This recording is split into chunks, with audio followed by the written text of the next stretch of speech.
Good afternoon, ladies and gentlemen. Welcome to the opening ceremony of the 24th International Comparative Literature Association Congress. I'm your MC for today, Kim Ha-young.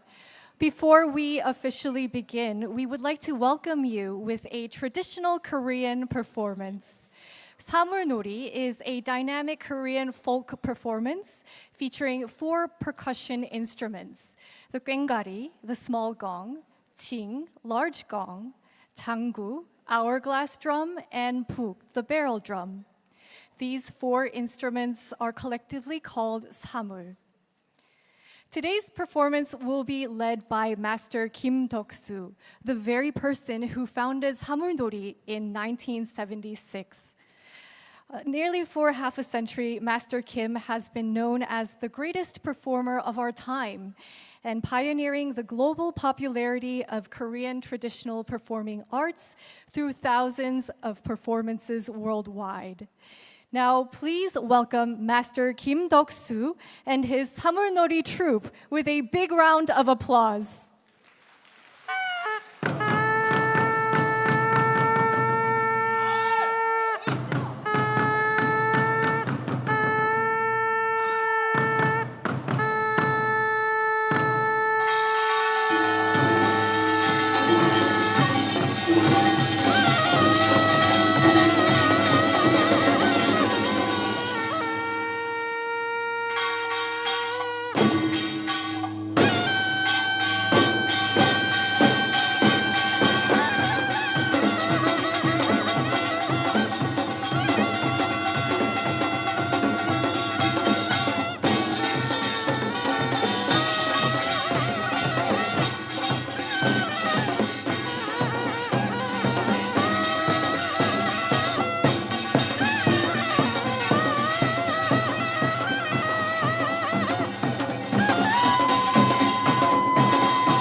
문엽셔 대한민국 경기도 고양시 킨텍스 숨은 장군이 문엽셔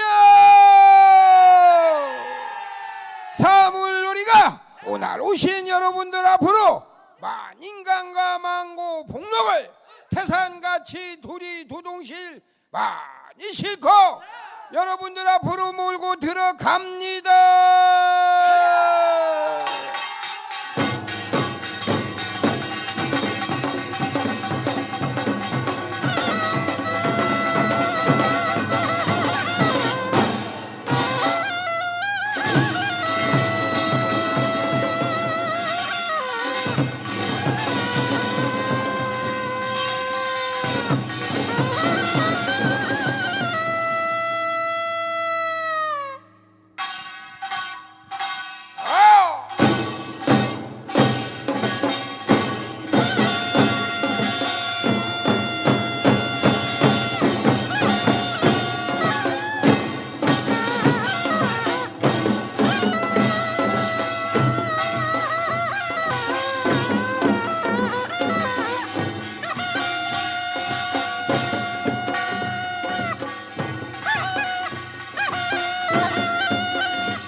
에이여 지어다 보니 24번째 세계 비교 문학 협회 총회라네.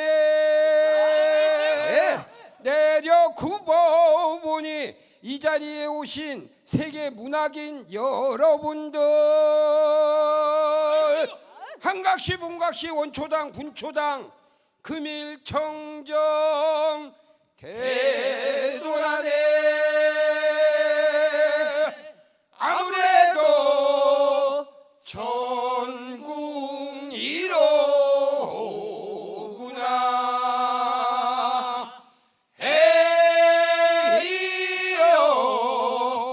에이요.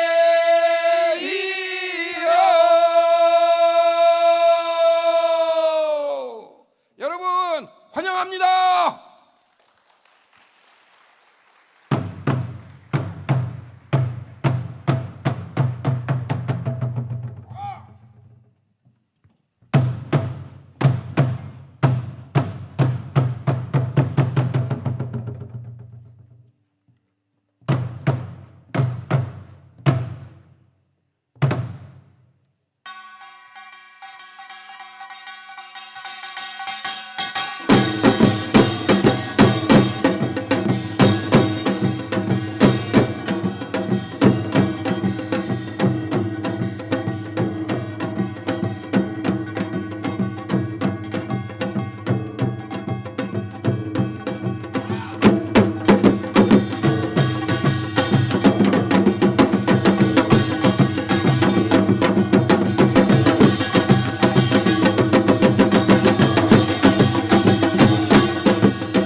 Thank you for that wonderful performance to Master Kim Deok-soo and his Samulnori troupe. Let's give them a final round of applause.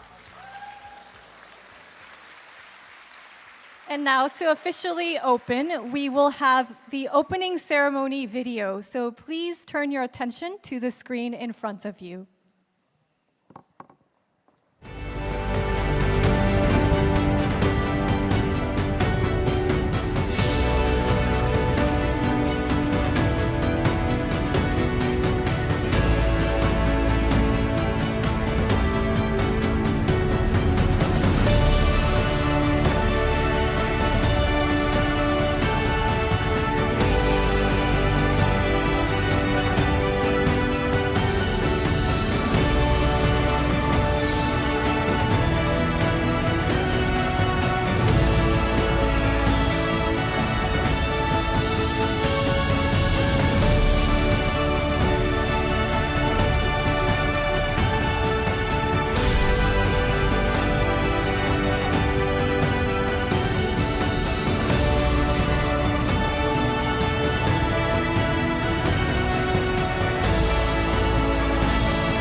Distinguished guests, thank you so much for joining us despite this heat wave. Is Korea hotter than you expected? Yes, it's very hot, but thank you so much for joining us. We have a great program planned for you, so hope you enjoy. So let us now officially declare open the 24th International Comparative Literature Association Congress. I am your MC and interpreter, Kim Ha-young. Thank you. Now, the International Comparative Literature Association doesn't need any introducing, but it was founded in 1955 and is the world's most prestigious academic society in comparative literature. Held every 3 years, the Icla Congress brings together scholars from around the world to share research and foster academic exchange. The 24th Icla Congress is co-hosted by the ICLA, Goyang City, and Dongguk University, and organized by the Korean Association of East-West Comparative Literature. It's proudly sponsored by the Ministry of Culture, Sports, and Tourism of the Republic of Korea, and Hana Bank, SK Hynix, STS Development, and Mail Business Newspaper. We extend our deepest gratitude to everyone who contributed their unwavering support for the success of this Congress. This year actually marks the second time the Icla Congress is hosted in Korea following 2010. And this year's theme is Comparative Literature and Technology. In this era of rapid technological advancement, we explore the convergence of literature and digital technology. In particular, with the widespread advent of AI, the Congress provides a unique opportunity for us to think of the future direction of literature and the humanities. Over 1,400 scholars and writers from more than 40 different countries are present, and after the global pandemic, I believe a Congress of this scale holds even greater significance. Furthermore, Korean literature is gaining worldwide attention, especially after Han Gang's Nobel Prize in Literature last year. So we expect this Congress will showcase the potential of K-literature as the next new wave of Korean cultural influence following K-pop. We hope that over the next 5 days, the Congress will become a platform for new exchanges and collaborations that transcend borders and academic disciplines. Now, it is my great pleasure to introduce our distinguished guests in the attendance. I'd like to kindly ask you to rise and say hello to the audience once your name is called. First, we have President Lucia Boldrini of the ICLA. Welcome to Korea.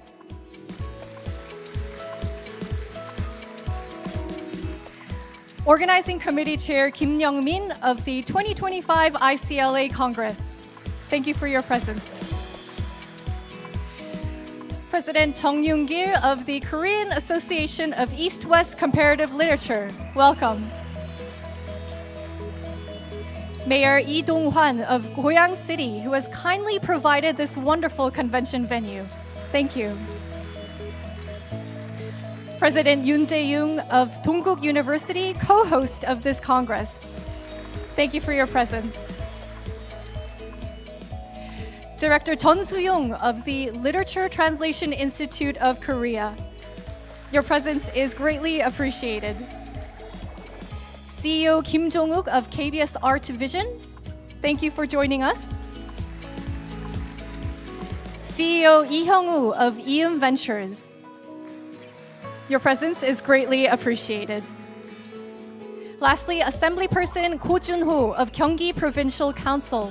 Welcome. In addition, we are joined by ICLA members, scholars, emerging researchers, and writers from all around the world.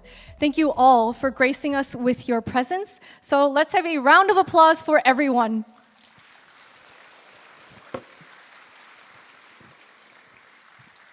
Now, moving on to the opening remarks from Organizing Committee Chair Kim Young-min of the ICLA Congress, who has worked tirelessly for the success of this Congress. Professor Kim is a professor emeritus at Dongguk University and chair professor at Hangzhou Normal University in China. As a member of the ICLA Executive Committee, Professor Kim has dedicated the past 3 years to this Congress. So let's welcome him to the stage with a round of applause.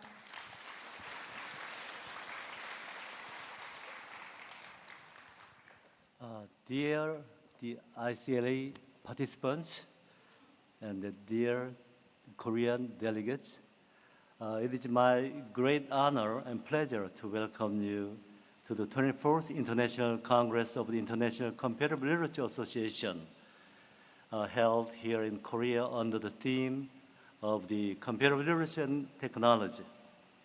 As Congress Chair, I'm honored to host this global gathering at a time when the humanities are undergoing profound transformation. Our theme reflects a pivotal moment in the field where world literature, digital humanities, and transmedia art intersect. In this era of rapid technological change, we are called to rethink literature not just as a cultural memory, but as a dynamic interface between human thought and machine intelligence.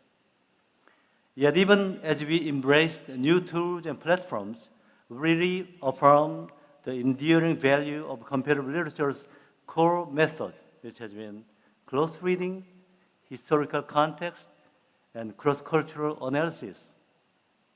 Technology does not replace these traditions.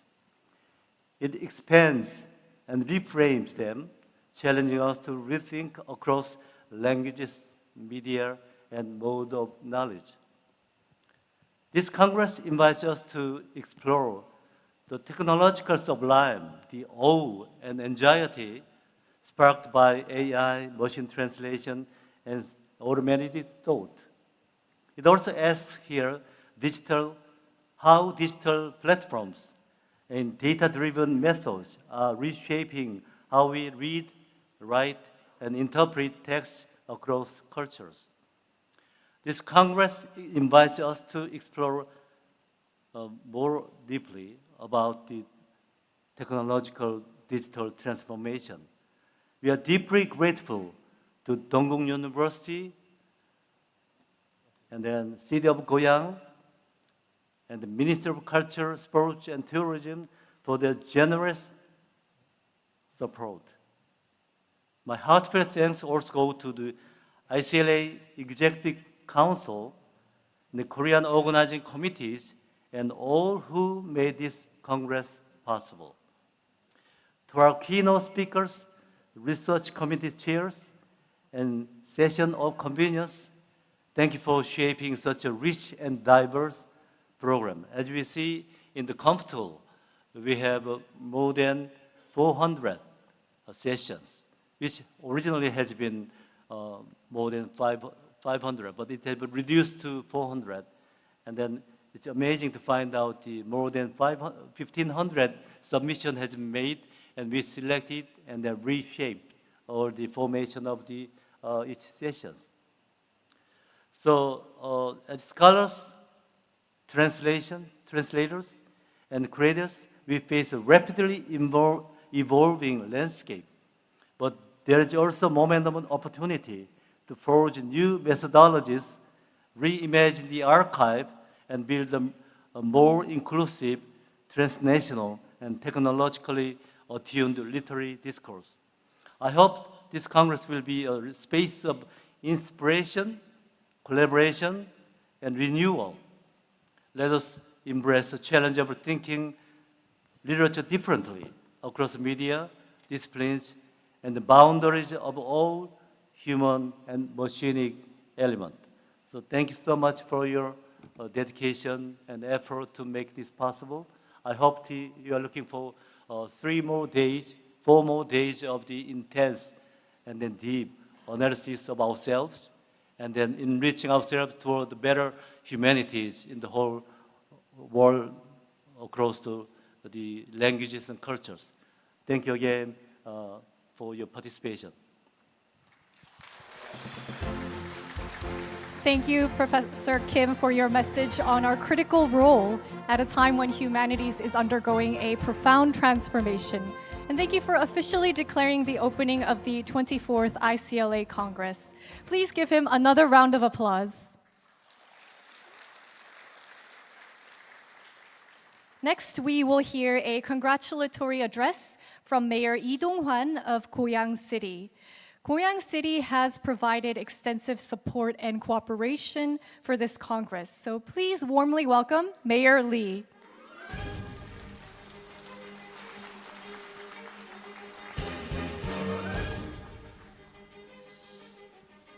반갑습니다. 고양 특례시장 이동환입니다. 제가 이렇게 많은 외국에서 오신 분들이 많을 줄 알았으면 영어로 저 축사를 준비했어야 되는데 영어로 축사 준비를 못했습니다. 예.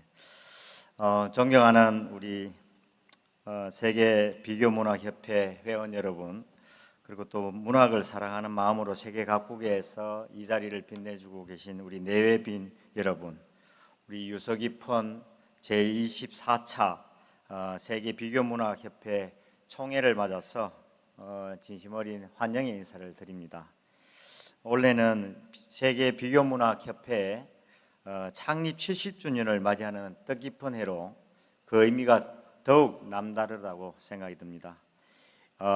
이 뜻깊은 총회가 고양시 킨텍스에서 개최된다는 사실은 우리 시에도 큰 자부심이 아닐 수가 없습니다. 킨텍스는 대한민국 최대 규모의 전시 컨벤션 센터로 수많은 국제회의와 그리고 문화 행사가 열리는 세계적인 소통의 공간입니다. 이곳 세계 각국의 문학적 사유와 지혜가 모인다는 사실 그 자체만 하더라도 고양시의 문화적 품격을 더욱 높여주는 일이라 생각이 듭니다. 문학은 인간의 내면을 비추고 서로 다른 삶의 궤적을 이해하며 세계를 향한 깊은 성찰을 가능케 해왔습니다. 그 여정은 곧 인류가 함께 걸어온 길이라고 생각이 듭니다. 특히 올해 총회의 주제인 비교문학과 기술은 빠르게 변화하는 시대 속에서 문학과 기술이 어떻게 만나 확장해 나가는지 그 방향성과 가능성을 보여줍니다. 디지털 기술은 문학의 창작과 유통 방식을 변화시켰습니다. 인공지능을 비롯한 새로운 도구들은 문학 연구의 새로운 가능성과 다양한 논의의 장을 열어주고 있습니다. 이번 총회는 70년 전통의 세계 비교문학협회가 쌓아온 학문적 유산과 세계 각국 연구자들의 열정이 어우러지는 자리입니다. 다양한 언어와 사유가 교차하는 이곳이 비교문학 연구의 발전에 있어 역사적인 전환점이 될 것이라고 봅니다. 그리고 그 과정이 새로운 시대를 밝히는 등불이 되기를 기대합니다. 다시 한번 총회의 개최를 진심으로 축하드리면서 앞으로의 문학 연구와 창작에 깊은 영감을 더해 가시기를 기원합니다. 감사합니다. Thank you, Mayor Lee, for your heartfelt congratulatory message. Mayor Lee Dong-hwan is the mayor of Goyang Special City, which is home to Kintex, the largest exhibition center in Korea. And his message, if I may summarize a bit, he said that hosting the Congress here in Goyang further elevates the cultural dignity of Goyang City, as literature has illuminated the inner world of human beings, enabled understanding of diverse life paths, and allowed for deep reflection of the world.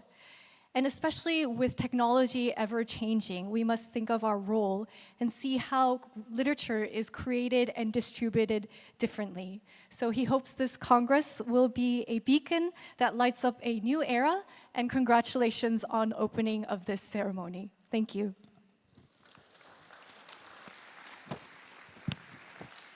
Thank you. Next, we have another congratulatory address from ICLA President Lucia Boldrini.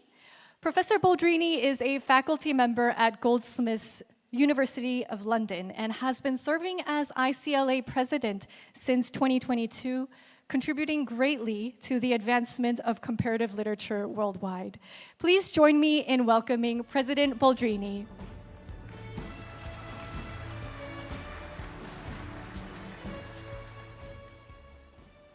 Thank you very much. It is a great pleasure to welcome you to the 24th International Congress of the ICLA, International Comparative Literature Association, in these very impressive surroundings of the Kintex Conference Center in Goyang City in the Republic of Korea. And it is especially wonderful to welcome you to an ICLA Congress in 2025 and in Korea for 3 reasons at least. The first reason is anniversaries. They have already been mentioned, but let me say that again. The International Comparative Literature Association held its first ever Congress 70 years ago in Venice, in Italy, in 1955.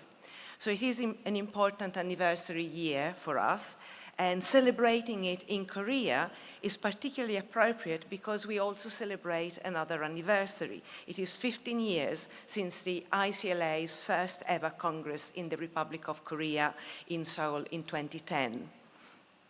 I have very fond and unforgettable memories of that event, and I can say that it changed my life in a very positive way. This Congress, I trust, I'm fully confident, I know from talking to colleagues, will be another memorable event. And this is thanks to our Korean hosts' generous hospitality, the attractive intellectual and social program that they have put together, the way they're bringing us together, and of course, thanks to the beauty and culture of Korea and of Seoul. I hope this Congress will change your lives in the same way that it changed mine in very positive ways. Another reason is that the Republic of Korea is one of the very few countries that have 2 associations of comparative literature that are both members of the ICLA. There's KCLA, the Korean Comparative Literature Association, and KEAST-West, the Korean East-West Comparative Literature Association, which is one of the co-sponsors of this Congress. And it is very fitting, therefore, that we return to Korea once more for the triennial gathering of our worldwide community. And the third reason is that Korea has very strong links with UNESCO, thanks also, although not only, to the first ever printing press with movable print. We tend to think of the Gutenberg press as the first one, but in fact the first one is Korean. And as we talk of literature and technology, we usually think of AI and digital culture, but Korea is also the place where another technology first developed, and where therefore it is fitting to hold a Congress on literature and technology. Different technology, but still technology. And it is also important because this morning we signed a collaboration with UNESCO. The ICLA signed a collaboration with UNESCO, and it's all these different aspects are coming together here in Seoul, in Goyang City, bringing together these different technology, different collaborations, different anniversaries. So I am very almost moved by that coincidence. I would like to tell you something more about the ICLA, but there will be an occasion to do that, the ICLA and its work. There will be an occasion to do that at the General Assembly, which I warmly invite you all to attend on Thursday in this room at 4:30 p.m.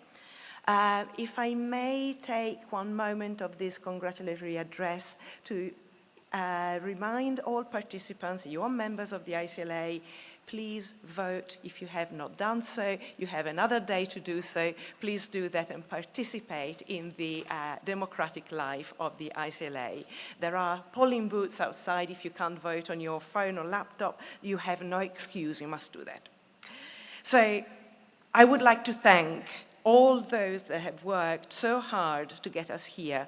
And in particular, I would like to give my warmest thanks personally and on behalf of the ICLA to Professor Yoongjil Jong, President of KIST West, to Professor Jae Woong Yoon, and I apologize if my pronunciation is incorrect, President of Dongguk University, our host, and also host of the EC meeting at the university over the last weekend.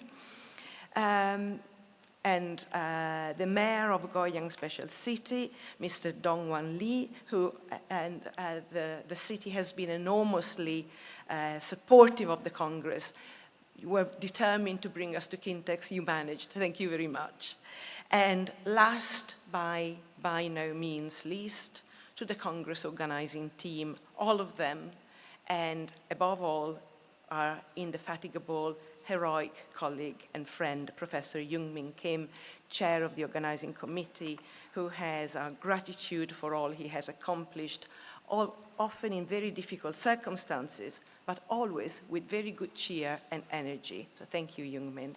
And on behalf of the International Comparative Literature Association, I wish you all a rewarding, thought-provoking, and thoroughly enjoyable ICLA Congress. Thank you.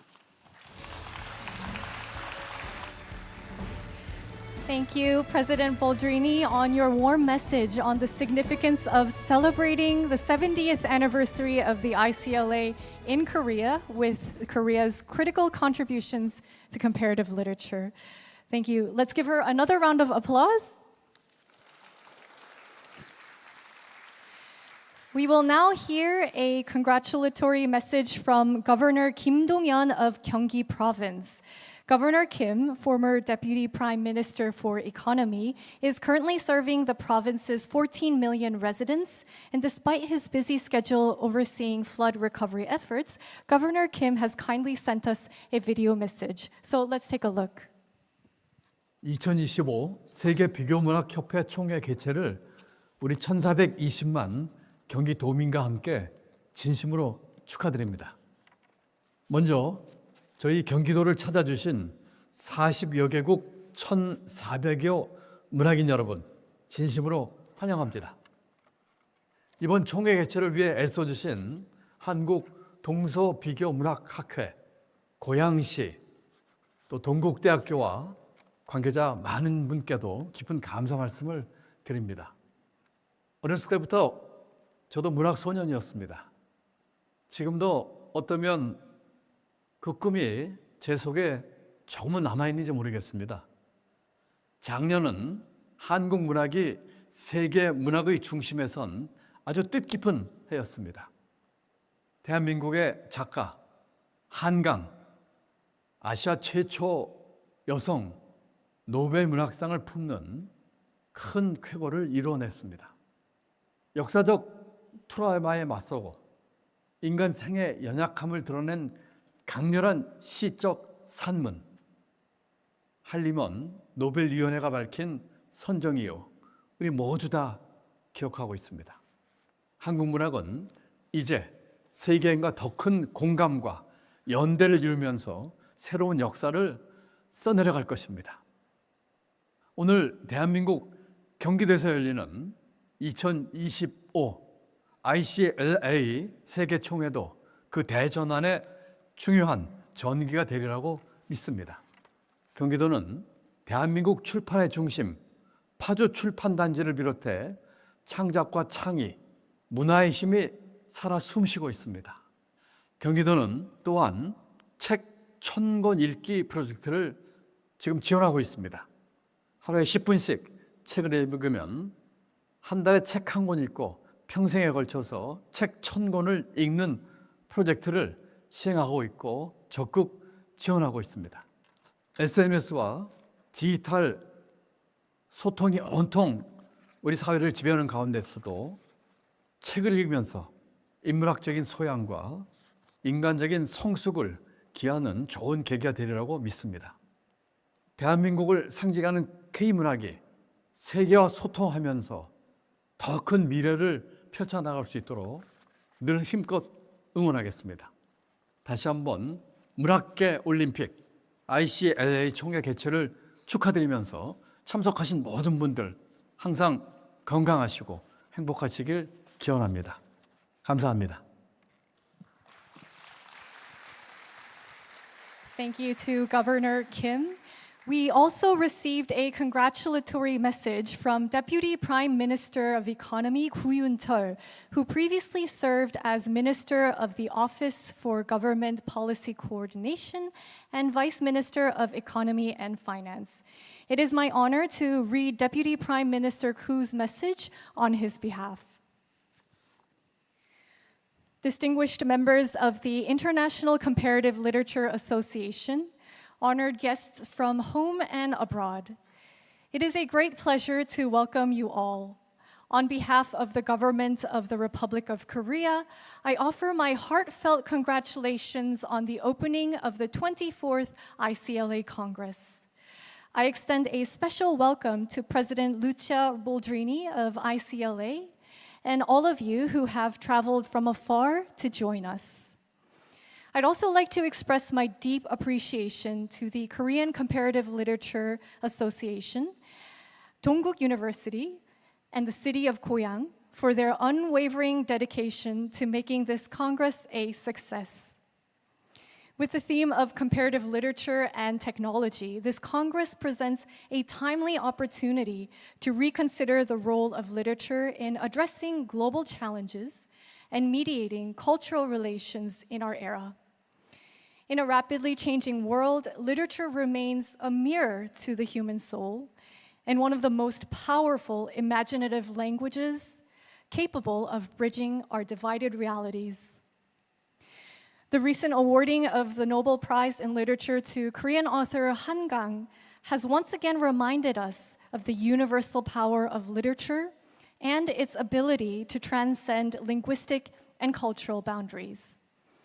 This goes beyond the achievement of a single writer. It is a powerful symbol of the deep and thoughtful presence of Korean literature at the heart of global literary discourse. Today's K-literature resonates with readers around the world, not only through uniquely Korean sentiments and narratives, but through expressions of universal pain, hope, and solidarity. This, I believe, is the very practice of comparative literature itself, and it resonates strongly with the theme of this Congress. Comparative literature goes beyond the mere comparison of national literatures. It explores how literature reflects, resists, reimagines across layers of language, institution, identity, memory, and power. Through such a lens, we are able to engage in deeper reflection on the global crises we face today, ranging from climate change, inequality, to the transformation of labor and the digital revolution. Korea is a nation that experienced both rapid industrialization and democratization, cultivating a unique cultural identity in the process. In recent years, with the global rise of Korean cultural content such as BTS, the movie Parasite, and Squid Game, Korean literature has also gained growing international recognition through publication and translation, becoming an essential part of world literature. And at the heart of this movement are writers who have devoted themselves to their craft, as well as translators, scholars, and readers who connect their words across borders. The Korean government remains committed to fostering a sustainable ecosystem for culture and the humanities. We will continue to encourage the free exchange of literature and scholarship and actively support creative networks that transcend generations, regions, and languages. I'm confident that the wisdom and insight shared by the scholars in this Congress will illuminate new ways of understanding our world in this critical time. Once again, I offer my sincere congratulations on the opening of the 24th ICLA Congress, and I hope this gathering will be filled with knowledge, friendship, solidarity, and inspiration. I wish you all good health and continued success. Koo Yoon-chul, Deputy Prime Minister and Minister of Economy and Finance. Thank you.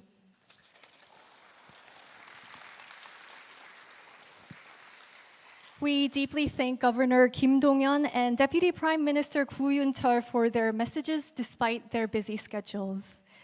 Following the congratulatory addresses, we will now hear a response from President Jung Yoon-gil of the Korean Association of East-West Comparative Literature. Professor Jung has made remarkable contributions to the field of comparative literature and heads East-West, the organizer of this Congress. Please welcome Professor Jung with a round of applause. Thank you. Honorable speakers, distinguished guests, and esteemed colleagues. It is both an honor and a pleasure to welcome all of you, scholars from around the world, the 21st Congress of International Comparative Literature Association, held here at Kintex in Goyang. As we gather to envision the future of comparative literature, on behalf of the Korean Association of East-West Comparative Literature, I extend our heartfelt congratulations on the 70th anniversary of the International Comparative Literature Association. I would also like to express our deepest gratitude to President Lucia Boldrini and all members of the association of their unwavering dedication and the tireless effort in ensuring the successful organization of this Congress.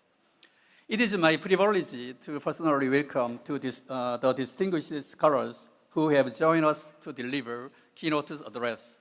Writer Jean-Marie Gustave Leclerc, the president of Dongguk University, Yoon Jae-woong, and Professor Kim Woo-chang, Professor David Demroshi, Nichen Chao, Wenchin Oh-yang, and Sandra Berman.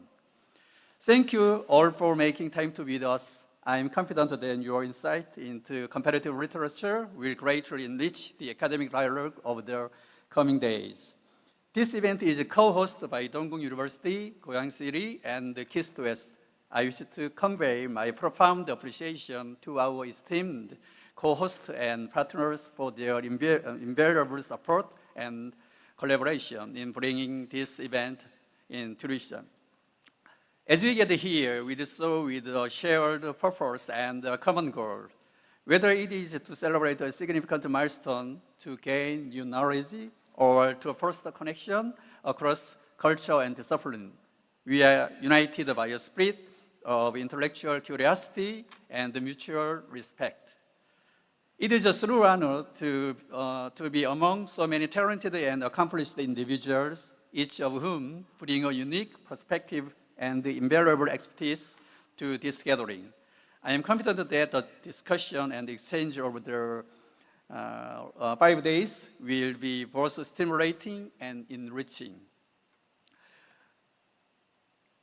leaving us all with renewed inspiration and purpose. That said, I hope you will also take time to enjoy your stay beyond the academic session. I encourage you to take a stroll through nearby Ilsan Lake Park, Korean Central Park, or to explore the vibrant cities of Seoul and Goyan to experience Korean culture through K-food, K-fashion, and K-content. Please enjoy your time here. One word of caution, the Korean summer heat wave is likely to accompany us throughout the week.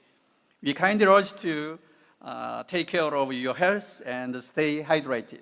We have done our best to ensure your comfort, but we understand that there may still be shortcomings. If we encounter any difficulty, please feel free to inform our staff, and we will do our best to assist you within our capability. We kindly ask for your understanding and cooperation. Once again, I warmly welcome you all and look forward to a productive and fulfilling Congress. Thank you.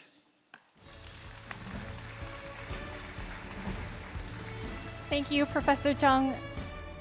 He talked about how literature and this Congress brings us together, and his efforts to bringing this Congress together as organizer is very much appreciated. Thank you for your heartfelt response. Let's give him another round of applause.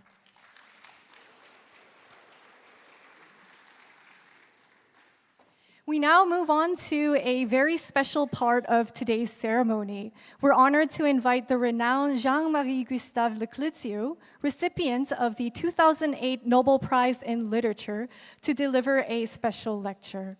And for the introduction of our special speaker, I'd like to ask Professor Hyung-ji Park of Yonsei University to do the honors. So let's welcome her to the stage with a round of applause.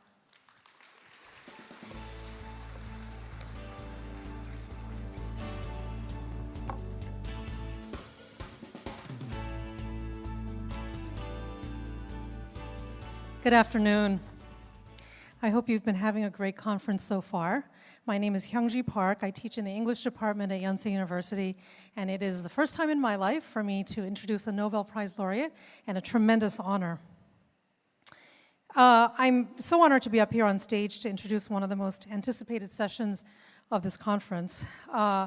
As I'm sure you are well aware, and if you were not aware before today, almost all of the other congratulatory messages mentioned that here in Korea, we are all abuzz with the excitement of our very first Nobel Prize in Literature awarded to Hanggang in 2024, last November. Our speaker here this evening caused just as much excitement around the world in 2008 when he was awarded the Nobel Prize in Literature. Jean-Marie Gustave Leclésio, born in Nice, France, is celebrated for his lyrical, exploratory fiction and essays that bridge modernity with ancient cultures and landscapes. Leclésio's works often delve into themes of exile, migration, childhood, and ecological consciousness. His debut novel, Le Procès Verbal, The Interrogation, won the Prix Renaudot in 1963. In 2008, the Nobel Committee, in awarding the prize, described Leclésio as an author of new departures, poetic adventure, and sensual ecstasy. All three, in my view, very exciting things, and which I hope you all find in your lives. Leclésio's work reflects a profound humanism and a critique of Western materialism, and we're very excited to welcome him via Zoom today. His presentation was due to start at 5:30, so he's not joined the Zoom yet. Okay, so will you be willing to wait for 1 minute with me? It's a little bit of one of these. Monsieur Leclésio had promised us that he would actually be here in person for this session. And he had a little bit of difficulty with his, with sort of walking with his legs. And so at the last minute, he changed his plans and said he would be joining us via Zoom, but we are still waiting for him to join. Why don't we give it exactly 60 seconds to join? If we could just pause for a moment, that would be great. Thank you.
The organizing committee has informed me that,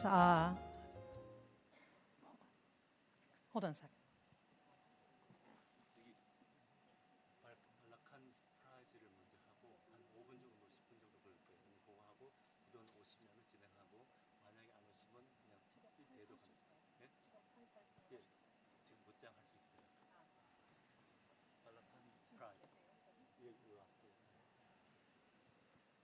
We're waiting for Monsieur Leclésio to join us.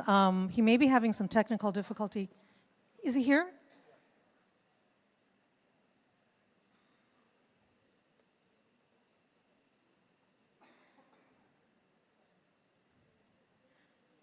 While he is here with us, while we get him up on the stage, I just want to share the title of his talk, which I was worried was going to be prescient. The title of his talk is In For and Filling Some Other Body. And the organizing committee had an emergency meeting a little while ago saying that I would have to read his talk if we were not able to get him on Zoom. So I was hoping not to in for and fill some other body, and it looks like he is here with us.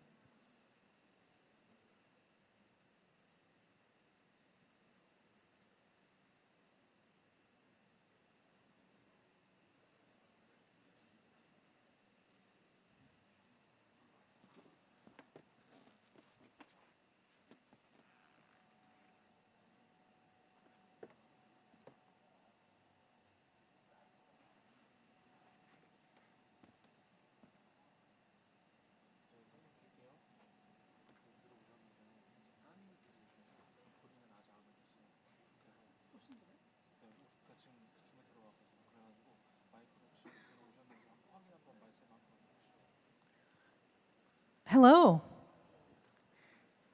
You're Monsieur Leclésio's daughter. Yes, I am. I'm setting up for him. He's coming right now. Okay, wonderful. We are all here waiting, ready for you to join us whenever he's ready.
Hello.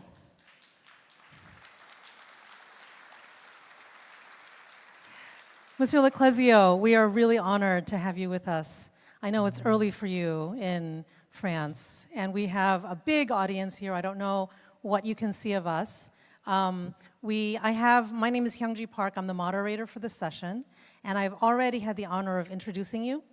And so we're just waiting for you to join us. We have scheduled you for about 45 minutes.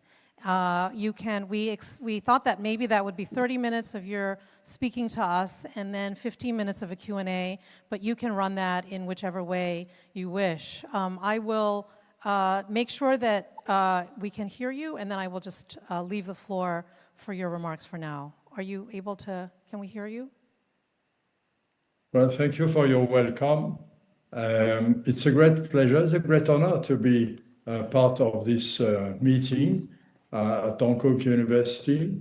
It's the second time I am in Dankook University. Some 10 years ago, I gave a conference on the music of language, and I really appreciated very much the exchange with the attendants, and I had a good communication.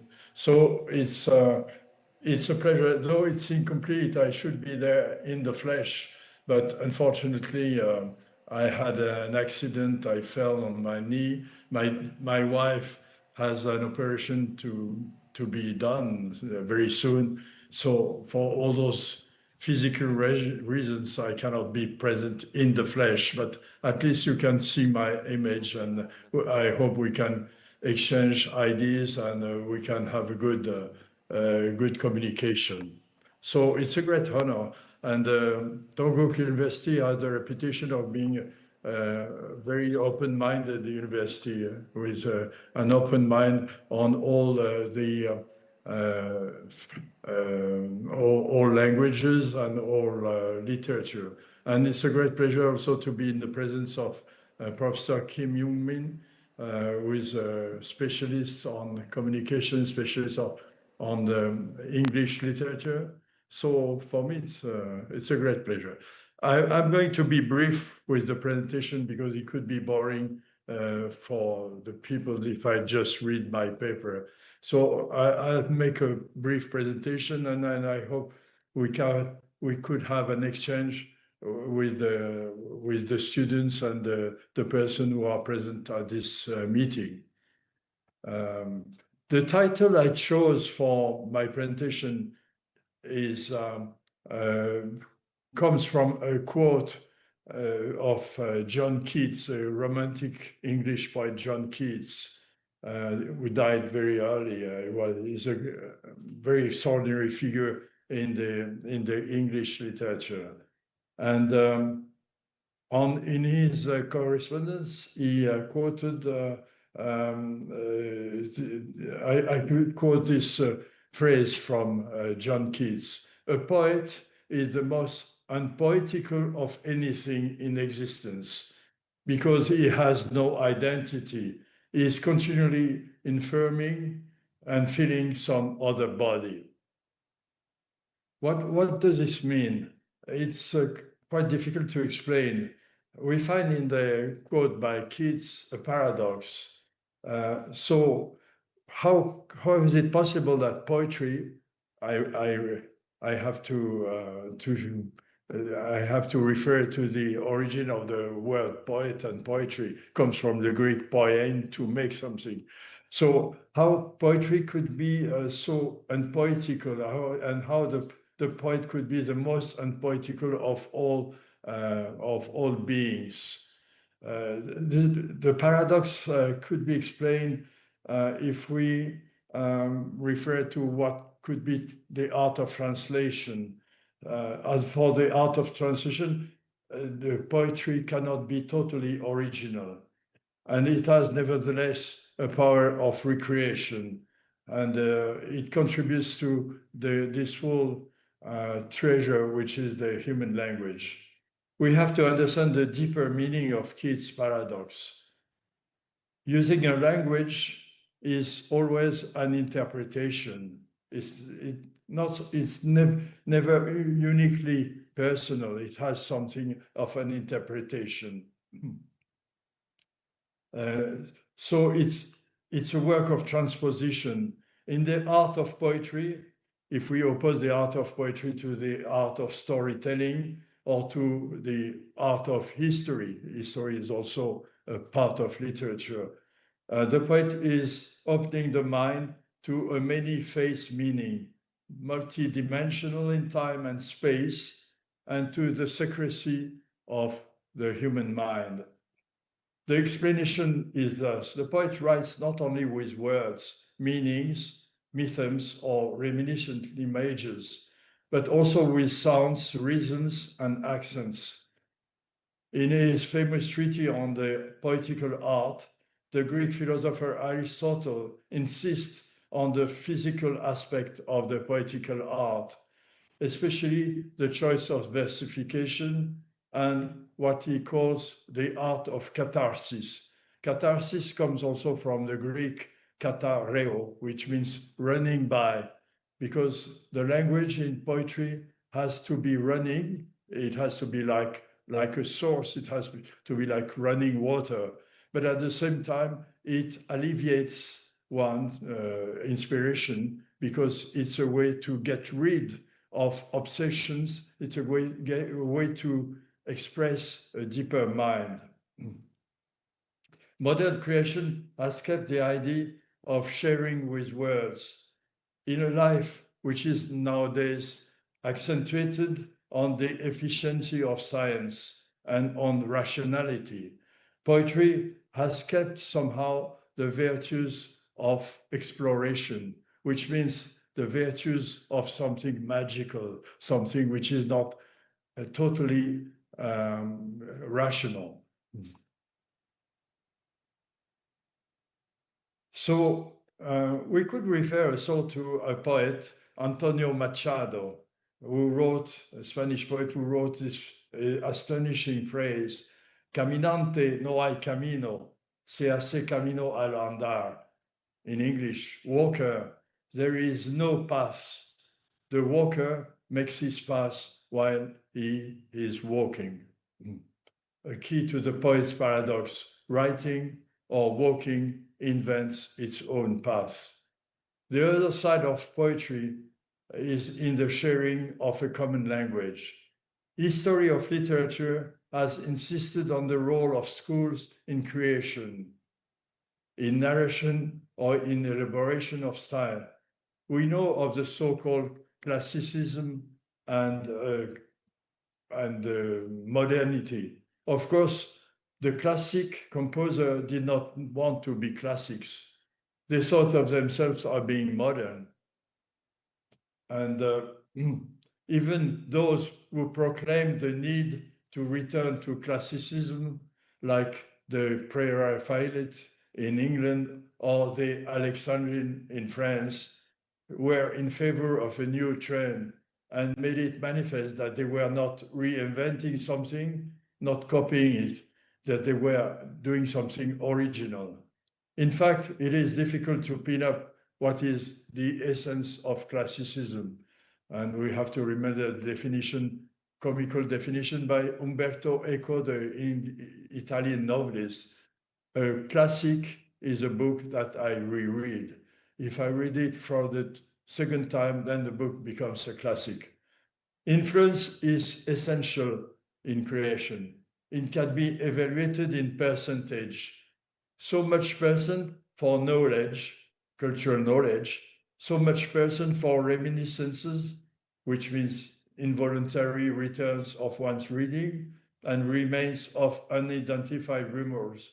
So much percent for up-to-date, which would be just the following the mode, being in the mode. And eventually, a very small part for personal creation, personal imagination, and invention. This led John Keats to a pessimistic report, also in his correspondence. There is very little difference in quality between a necessary literary movement and doing nothing. So this is a pessimistic view on literature. In that sense, the poet is truly the most modern creator of our contemporary times. He is always in question. A French Uruguayan poet, Isidore Ducasse, known by his nom de plume Comte de Lautréamont, composed in 1868, at the age of 24, the most inventive, provocative, seductive work called Chant de Maldoror in French, translated into English as the Maldoror Cantos. This work remained totally unknown to the public until the surrealists discovered one of the few surviving copies of the book, which had been printed at the writer's expense, and claimed it to be the greatest surrealistic text ever written. Lautréamont never came to know his fame. It was posthumous. He died of exposure in the last months of the 1870 war in France at age 26, when the people in Paris had been under siege by the Prussian army, victim of hunger and diseases. In a short collection of his essays called simply Poésie, which means poetry in English, Isidore Ducasse claimed that poetry should not be the work of one, but the work of all. Though he probably had no knowledge of John Keats' writings, he expressed a similar idea. It is not just by chance. The two young men both died in their early life before reaching the age of 30, had the same experience of a closed, hostile environment, and expressed, each in his way, the skeptical centrality of all literature, and also their strong craving for what we could call the empyrean sky of poetry, the utmost upward sky of poetry. Now let's speak about the quest of identity in poetry and in literature. When John Keats puts forward the notion of self-awareness, which is the other name of identity, he pinpoints the paradox of literature, especially of poetical art. Using the common good of the language, a certain language received at childhood or acquired during early life, the writer is agreeing to a contract, and at the same time, he is opening to a freedom of expression. What makes this language his or hers? How to keep one's identity in sharing the language? Is this a tradition, or at least a sense of practice, a will to communicate, a compromise? The French symbolist Mallarmé, a poet of the symbolic movement in France, spoke of the tribe's word. The poet has to make purest the sense of the tribe's words. For the novelist or the storyteller, the question is resolved by the question of characters. Each character has a specific language, a way of speaking, an accent, a way of feeling, of thinking. The art of the storyteller is to create identities. At the same time, he or she acts as a demiurge with all authority upon the creatures. We have to remember the definition by Gustave Flaubert, a famous French novelist, who spoke about Madame Bovary, saying, Madame Bovary, c'est moi. Madame Bovary, I am she. For the poet, the creation is more complex. It's the expression of a human coherence, and at the same time, it modulates the need of identification.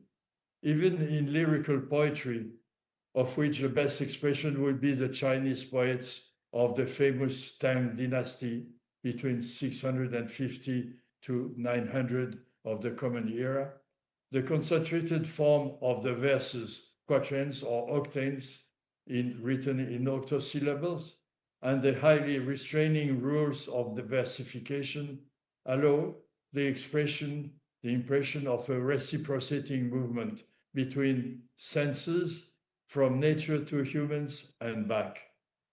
And this is the meaning of the poem by Zhang Ruoshu. Zhang Ruoshu, who lived between 660 and 720. The title of the poem is typical of this movement: Spring, River, Flower, Moon, Night. It's not a phrase, it's just ideas which are sent. And the poem goes, river and sky of the same color, not a single flake of dust, shining in the middle of the mist, the solitary wheel of the moon. On this shore, who is the man who first looked at the moon? Moon above the river, in what year did you shine over men for the first time? The destiny of mankind along the ages never will know its end. The question of identity is crucial for modern poetry. It has gained over the criteria expressed in Aristotle's poetic art, which were linked to the morals. For the Oriental worlds, meaning China, Korea, Japan, the need to respect moral rules has kept pace until recent times. the Confucian definition of poetry as a melodic lesson of goodwill and good behavior. And we have to remember the example given by Confucius, the poem called The Two Doves, has prevailed over the need to express the deepest layers of human consciousness. This is the essence of the classical poetry in China. It has to do with morals. If the poem has not a moral, then the poem cannot be remembered. The sentence of John Keats is for us crucial because it underlines the fact that identity is out of reach. The human mind, in free exercise in poetry, even more with the disappearance of versification rules, expresses versatility, rapidity, and certainty. The fact poetry in modern times poetry expresses in modern times the new ways of science, philosophy, knowledge. It is in accordance with the reign of life, where the rules of the game have changed so much. It shows the non-linear more than the chronological, the prevalence of disruption over continuity, and the evidence everywhere of what we would call hazard, fortune, or chance. By the way, hazard is a poetical word. The word hazard, as you may know, comes from the Arabic as-sahar, which is given to the flower of the orange tree. Because on the game of chance, like the dice, and the game of dice was very popular in Orient, the winning face of the dice were the flower of the orange tree, which in Arabic is called as-sahar, and Asar gave the name hazard. Now, feeling one's own body in the definition by John Keats. By a natural swinging, our contemporary times have favored another idea of poetry, that which has been the inspiration to great poets of the Tang dynasty, as I mentioned, and also all the poets who ventured from the stylistic environment and expressed concern for their contemporary in a time of civil war and injustice. Let me quote a poem by the famous Tang poet Li Bai. At the age of 14, I became a woman. I used to hide my face out of shyness. Face down, always looking at the dark wall. I dare turn to you only after 1,000 calls. At age 15, I came out of my shyness. I wish to share with you the dusts of life. I swore I could die before renouncing our vows. Now, who knows if one day I shall be waiting for my husband in vain. This very moving poem, which has been written by Li Bai about the destiny of a young woman in marriage. So it shows the importance of moral and of compassion in poetry. The modern times have been under the rule of reality.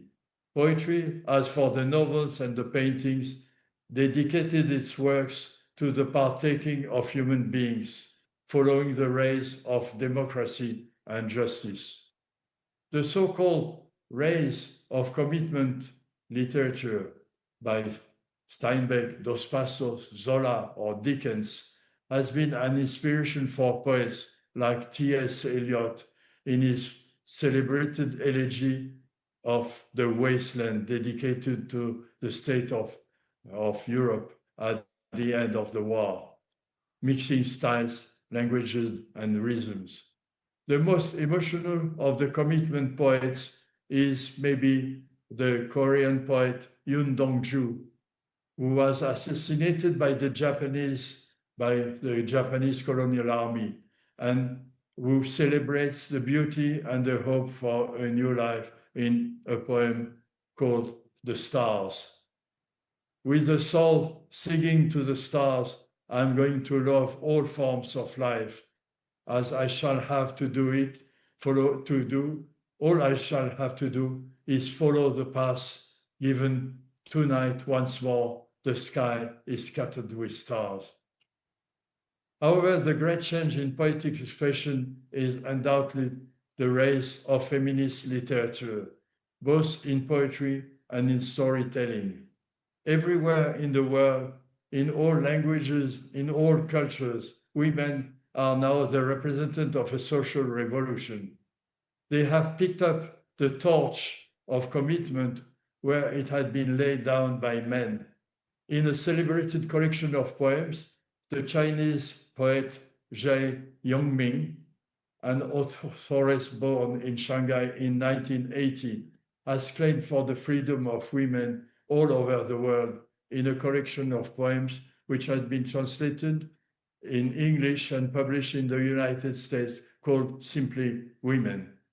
And she is also famed for having written a very aggressive, violent poem on the destiny of young girls in a poem called Report on the Child Prostitute. The poem is a bit too long, so I'm not going to read it to you. It's a very violent poem which denounces the abuse of young girls in China, but also in all over the world. So it shows the interest of poetry in reality, in the denunciation of real scandals in our modern life.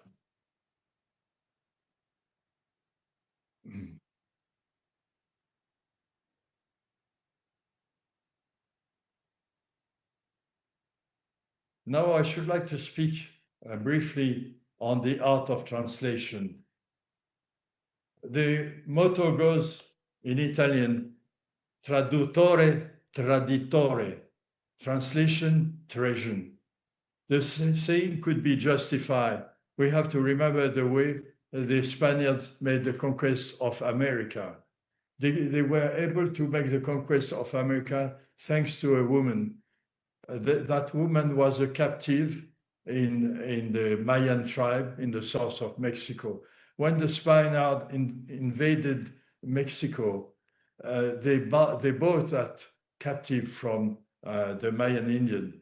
And by chance for the Spaniards, she knew two languages, the Aztec language and the Spanish language. She learned the Spanish language because some Spanish explorers had shipwrecked on the coast of Mexico and had taught her some of the Spanish language.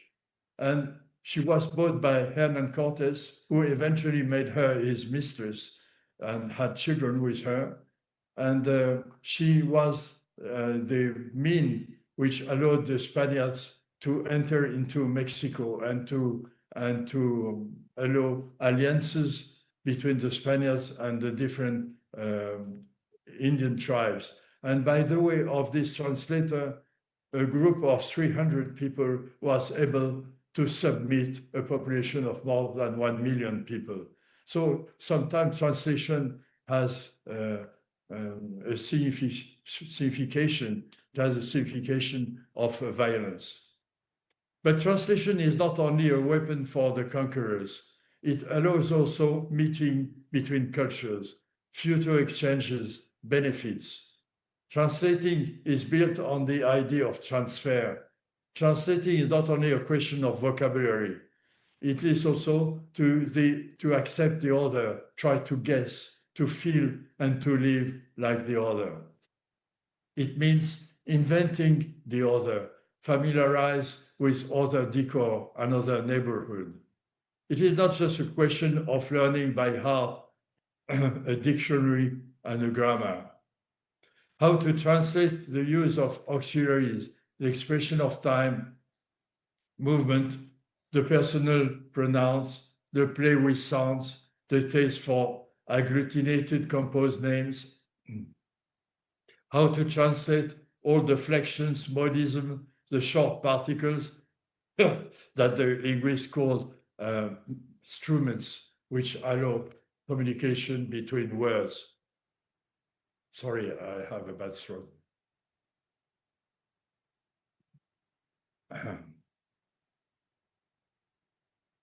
For all these reasons, Translation and reading in another language mean to recourse to passion, a feeling that has nothing in common with semantics. When I read the poet Kwang Kyung-han or the novelist Han Gang, I change my identity and my Korean self is revealing itself. As I have mentioned the role of an Indian woman, Doña Marina de Malinche, during the conquest and destruction of the Aztec Empire, I would like to recall for you a personal experience.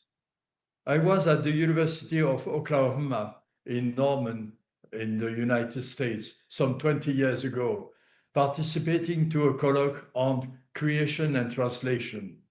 After several communications, most of them quite abstract and technical as usual, a person took part to the discussion. She was an old lady, member of the Mohawk tribe, called in the US the Five Civilized Tribes because they had accepted the colonization of the European. Her name was Alice Gerhardt, and she was heir to some petrol fields in Oklahoma, and as such has participated economically to the organization of the meeting.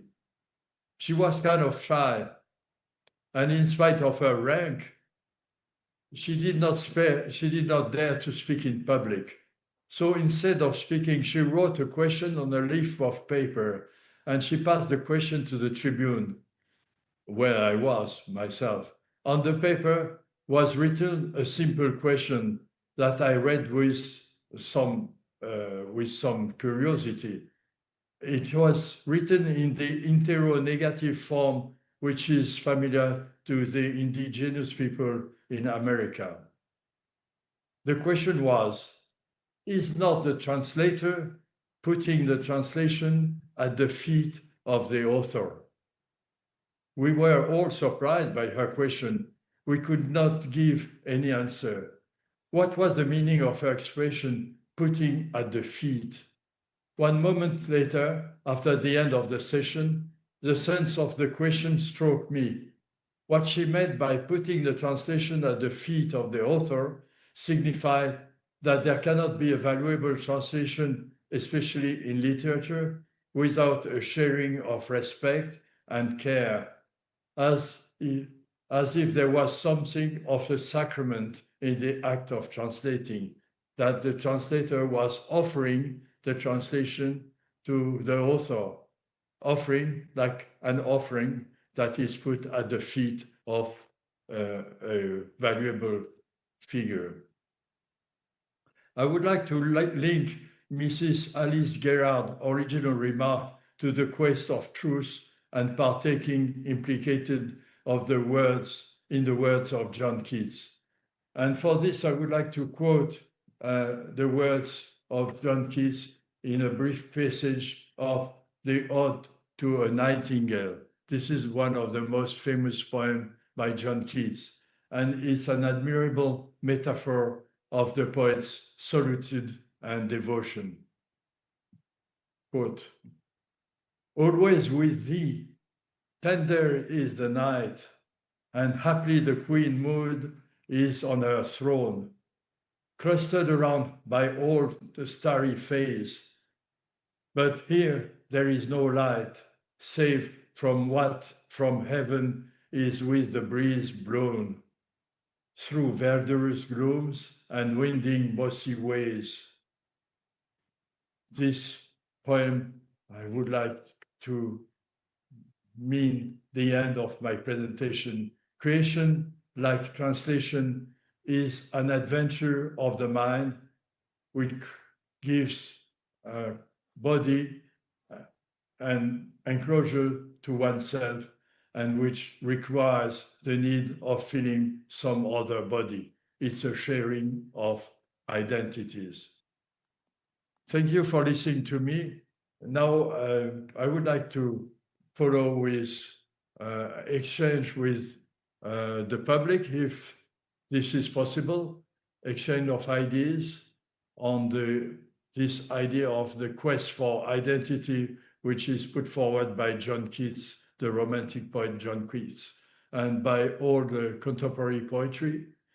And also, as these meetings are dedicated also to the art of translation, this sharing with this idea of careness of the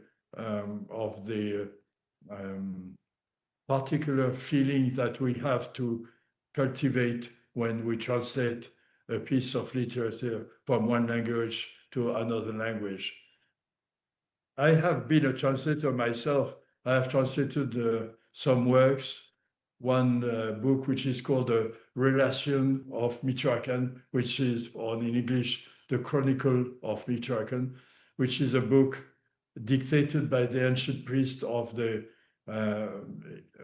Mexican indigenous people to the Spaniards and published in 1540. So I had to face two different difficulties, the different of culture and the different of language, because it has been written in an old version of Spanish. So I had to make this adjustment, and then I had to partake the feelings of the people who dictated that book. I don't know if you have been studying translation in that way, or if you would like to share some experience. I would be grateful to hear from you. As we say, any questions? Thank you so much. That was beautiful. That was wonderful. You began with the Keats quotation, which in the letter to Richard Woodhouse, which is really, I'm going to have to think about that a lot more. The poet is the most unpoetical. He's continually in for and filling some other body. And I think it's wonderful that in a Comparative Literature Association conference, you drew on examples from all times and cultures and languages to talk about Keats's negative capability and how poets are able to fill in for other beings and spirits, and for you to take that idea of filling for somebody else to relate to the act of translation and the act of taking literature in one language and producing it for another cultural context. I would love to take questions from the floor, so if you can raise your hand, we will take a mic to you.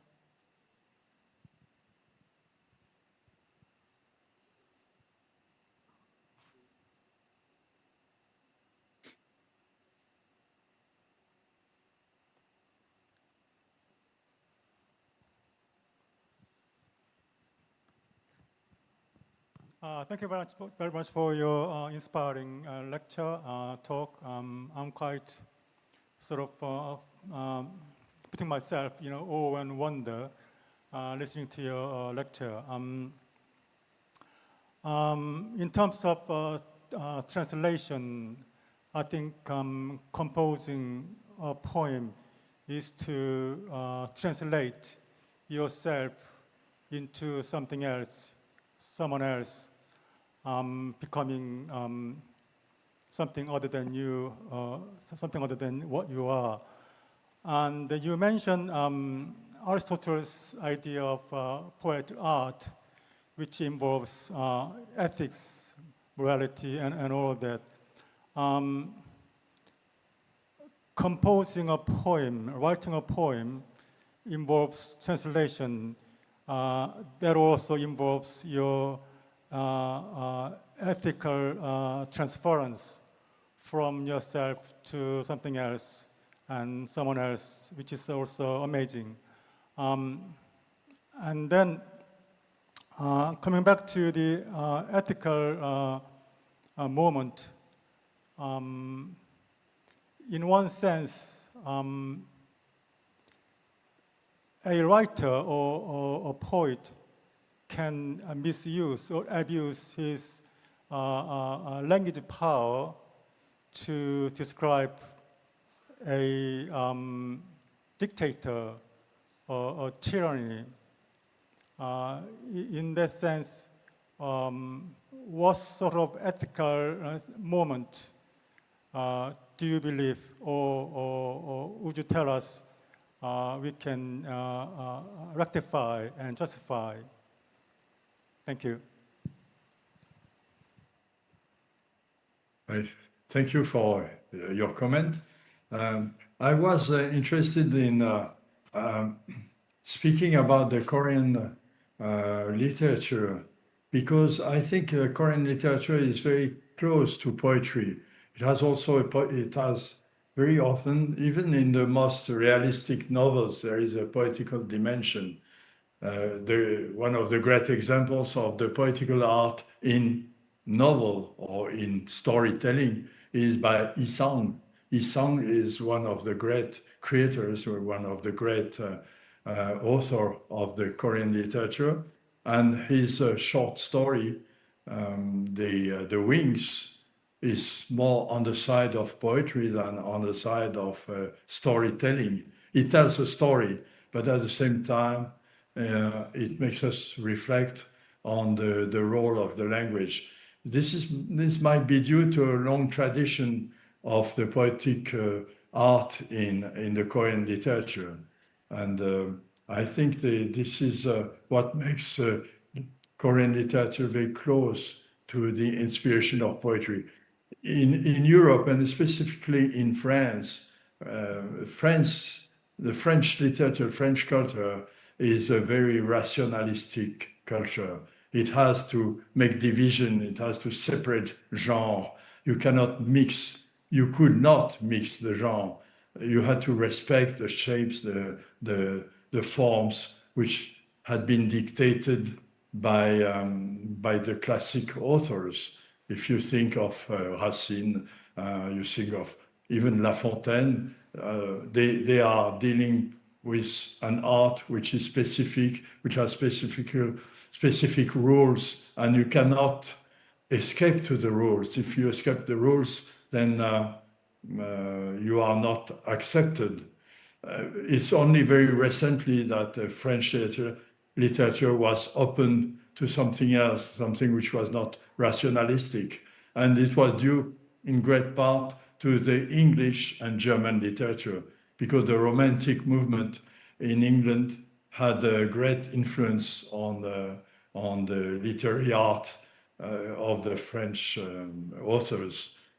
But what I found interesting in Korea, that though there is classicism in Korean literature, but there is also this dimension of uncertainty, which belongs typically to poetry. In the case of Isang, it's evident, because Isang, like Kafka, writes an absurd story, something which has no link with reality. But at the same time, it's a storytelling, so it has to do with the art of storytelling. And the great poetry in Korea has always been in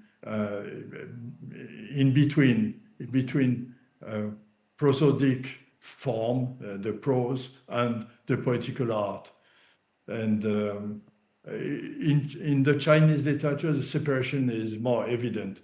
Historical, because novel did not exist, but historical relations had to follow a certain pattern.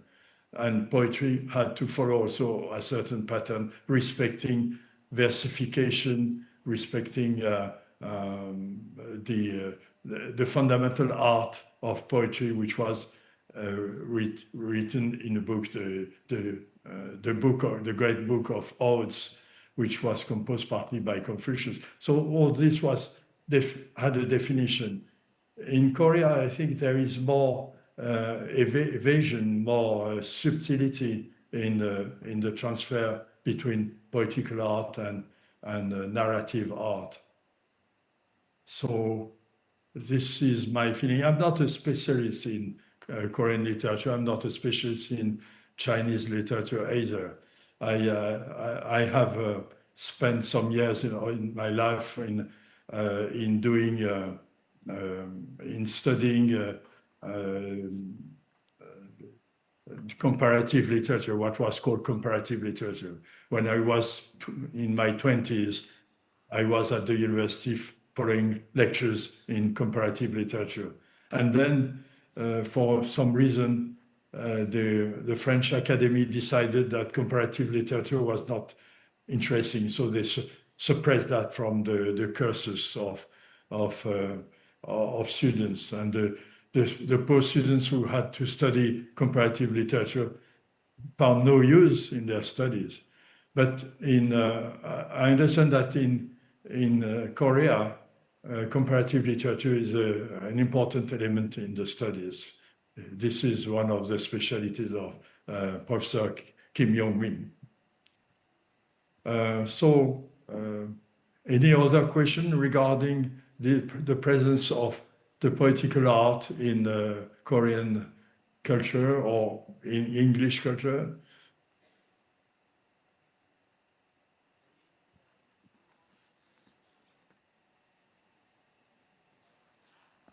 I have another question I would like to ask you. I suggested that in Korea, the literary art has been taken as a torch by the feminine movement. That now you have a lot of female writers in Korea, much more than in Europe. The art of storytelling or the art of poetry has been taken over by women, because for some reason, it's difficult to say exactly why, but the commitment literature, which was favored in Europe and in the United States, if we think of the great novelists of the 20th century, they were all men. It has been failing in Europe for some reason. But the fight for freedom of women has been understood in Korea as one of the important elements of the new age. The new age is feminine in Korea. It's the impression I have. Maybe I'm wrong, but it's the impression I have. You have a lot of female writers, contemporary female writers in their early age, in their 30s, 40s. And I'm particularly proud that the writer Han Gang received the Nobel Prize, because it's a way of the Nobel Academy to recognize the importance of the feminine art of writing in Korea. And so for me, it's an important symbol of this. I'm not saying that the feminine literature would replace the masculine literature, but the influence of feminine writers is very important in the new age for literature. It is in Korea, it is in the United States, it is in China, and it will probably be also now in Europe. Thank you so much. Actually, that's great point. But I think there's one last question. I think we have two more, but time is limited. The next special lecture, the Professor Yoon is still waiting, so maybe this will be the last question, if you don't mind. Maybe we can have another question for later occasion. I'm sorry about this, so please. I will ask you to speak loud, because my speaker, how do you say, loudspeaker in the computer is not very good. Okay, can you hear me all right? Yeah, very well. Thank Very you. well. Thank you for being here with us, Jean-Marie. I received your lecture as a practicing poet, and I found it very deeply touching as well. I want to ask you if you, because in your lecture you described the poetic activity in a very unique sense of ecstasy, of self-emptying, of filling at the bodies. I'm particularly interested in that as a practicing poet, and I was wondering if you'd be happy to share what exactly happens in the moment of poetic writing. You can approach this physiologically, phenomenologically, psychologically, or mystically. So I'm very curious to hear what you have to share. And another question related to this is, I wonder if you also would be happy to share with us what, in your opinion, are the essential characteristics of a good poem and a good poet as well. Thank you. Well, thank you very much for your intervention. I'm not a poet, I'm a novelist, and I want to make that precision because when I was in my early 15, 16, I wanted very much to be a poet. I even invented an art of poetry, which had absolutely no success, where a poem would be read by several persons at the same time, like a piece of music. And I call that, with some vanity, I call that sympoetry, because the poem had to be read with several different voices at the same time. But of course, it was impossible to understand what was said, because poetry has to be said. It's something which has a strong link to the spoken language. If you make the comparison between poetry and novel, poetry and the prosodic art, it's evident that the prosodic art, has not to be read aloud. It's something you can write and you don't have to speak it. A good poem, and that is the answer to your second question, is a poem that can be read aloud, that can be spoken out. And I must say that the poetry by John Keats is part of those poems that have the power to be heard like a piece of music. It's not only the words, it's not only the meanings of the words, not only the rhythm, not only the respect of the rules, it's also something which pleases, which is good to hear. Pleases doesn't mean that it has to be sweet, it can be harsh.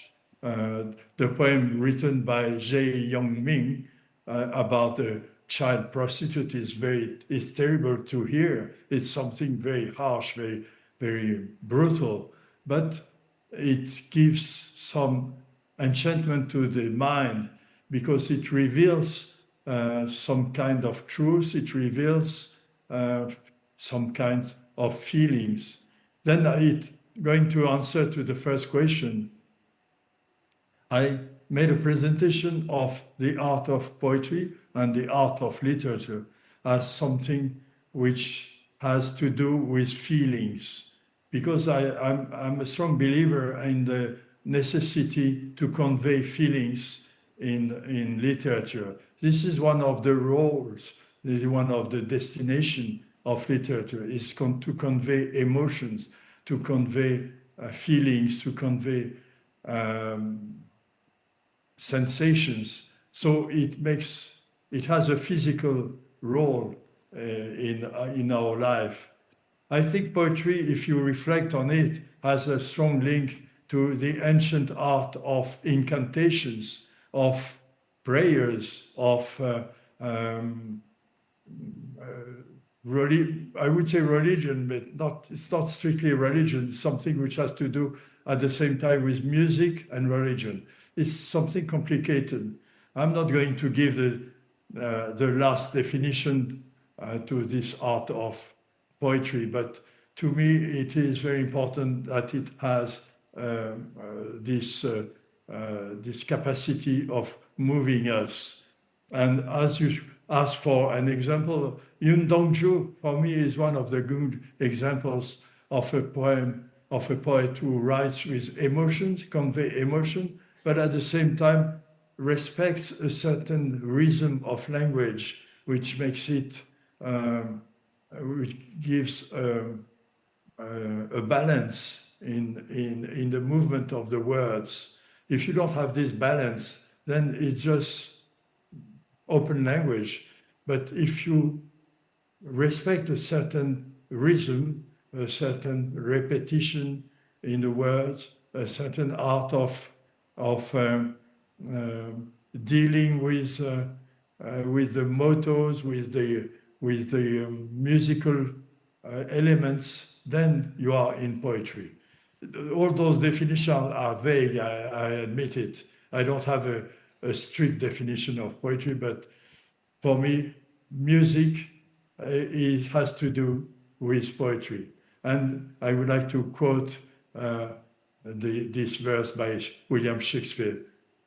If music is the art of love, give me some music. And this is would be the definition of poetry: the art of love and the art of music, as expressed by William Shakespeare, the greatest poet of all times. Thank you so much. That's really wonderful. I think we could stay here and talk to you for hours more. And I'm so sorry that we have a limited amount of time with you. Thank you also for your tribute to Korean writers Yoon Dong-ju, Isang, Han-gang, and we will take that as a mandate to continue to support and nurture past and future generations of Korean writers on the world stage. It has been a great honor, Monsieur Leclésio, and please join me in a big round of applause for our Nobel Prize laureate. Thank you so much. Thank you. 감사합니다. And I wish to be back. I wish very much to be back to Dongguk University like 10 years ago. But being of my age, this might be just a wish. I might never be able to fulfill it. But if I receive from heaven the good health, then I would be back one day, and I would be very much pleased to meet you at Dongguk University. 감사합니다. 안녕히 계세요.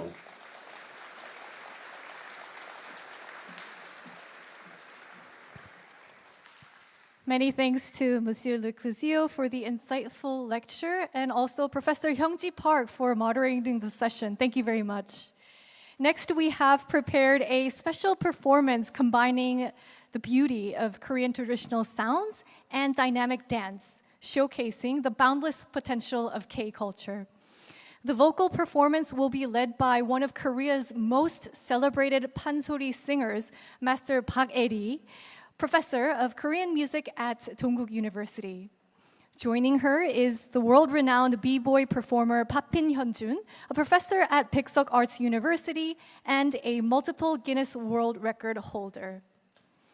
Playing the traditional string instrument 가야금 is Chang Min-hye, who is the concertmaster of the Sungmyeong 가야금 Orchestra, and accompanying on the barrel drum and vocal Chuimse is Pyo Ji-hoon, a student of Korean music at Dongguk University. Now, while we set up the stage, I'd also like to introduce the song a little bit. The first song is Mom, Mom, My Mom.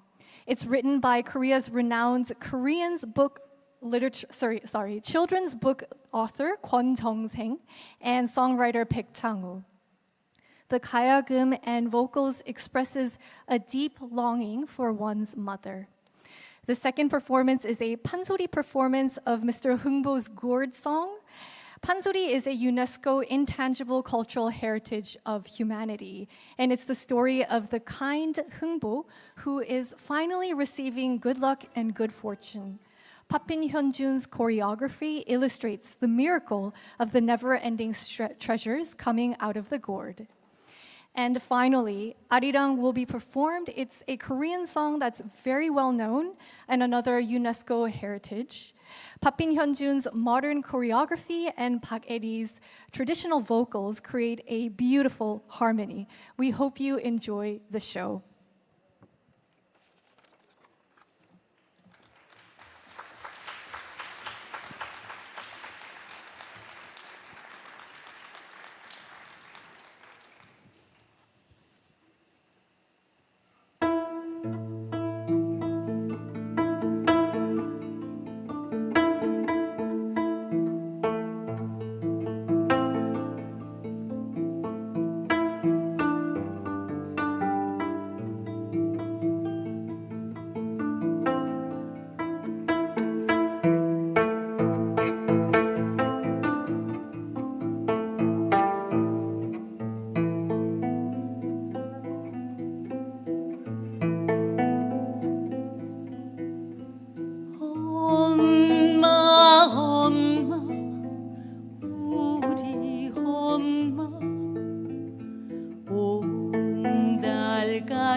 엄마 불쌍불쌍 우리 엄마 좋은 반찬 나를 주고 나쁜 반찬 엄마 먹고 하루 종일 일만 해도 좋은 옷 한 벗 못 입고 고생 살던 엄마 불쌍 우리 엄마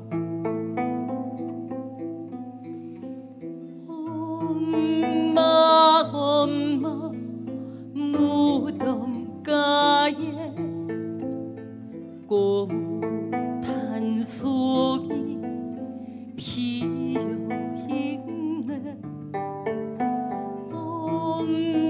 엄마같이 야윈 얼굴 꽃 한 송이 피어있네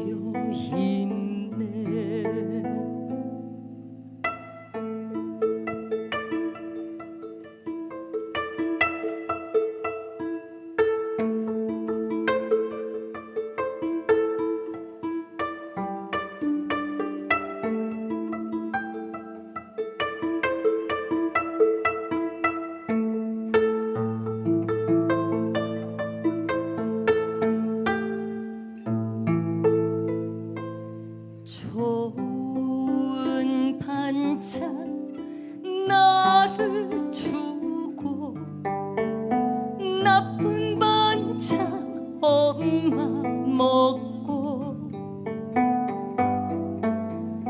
하루 종일 일만 해도 좋은 옷 한 벗 못 입고 고생 살던 엄마 불쌍 우리 엄마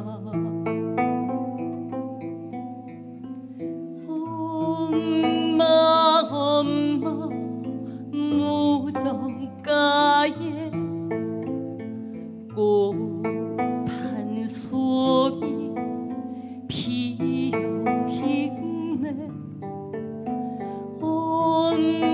엄마같이 야윈 얼굴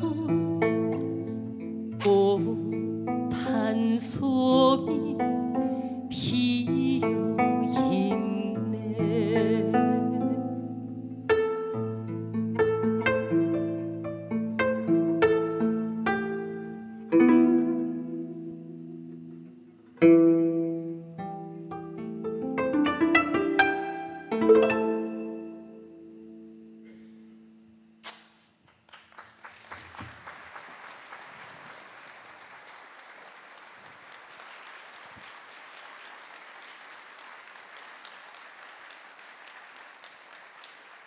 Good evening, ladies and gentlemen.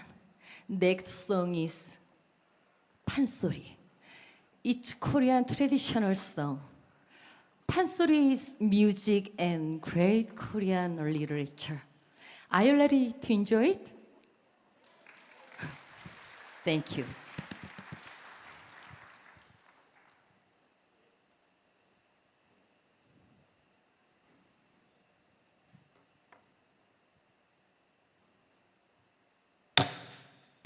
때는 마침 추석이라 다른 집에서는 음식을 헌다 떡을 헌다 야단이 났는디 흥보네 집에서는 먹을 것이 없어 흥보 마누라가 가난 타령으로 울음을 운한디 가난이야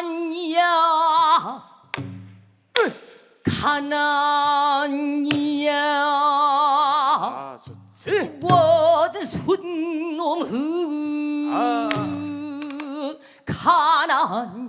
가난이야 복이라 하는 것은 호익 헌변은 잘 타는 곳 복도 칠성님이 풍마련흙을 하셨는가 삼신제왕님이 집자리가 떨어질 적은 경과수보하고 그를 점지를 하느냐 아이고 아이고 내 신세야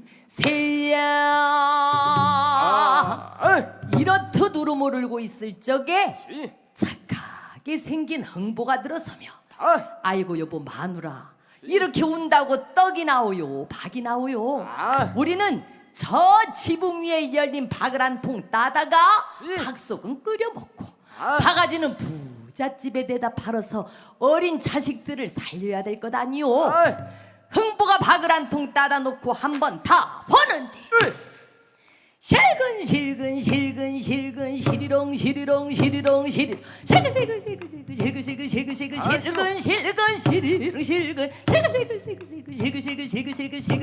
실근 쓱싹 툭다 박을 촥 쪼개놓고 보니 박 속은 텅 비어있고 웬 괴짝 3개가 불걸 찍었다 흥보가 한 개를 슬그머니 열고 보니 쌀이 소복 또 한 개를 슬그머니 열고 보니 돈이 하나 가득 마지막 한 개를 슬그머니 열고 보니 팥핀 현준이 나왔겠다 He's coming 이 돈과 쌀은 평생을 꺼내 먹고 써도 줄지 않는다 허여놓으니 흥보가 이 돈과 쌀을 팥핀 현준과 함께 떨어 변해 버는데 흥보가 좋으라고 개두짝을 떨어 붓고 남도로 소부 톡톡 털고 들어섰다 돌아보면 도로 하나가 뜨고 들어섰다 돌아보면 돈도 도로 하나가 쌀도 도로 하나가 득 보내고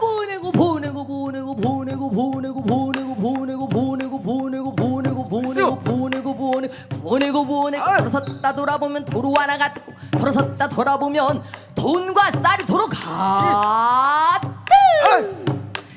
아이고 좋아 죽겠네 1년 360일을 그저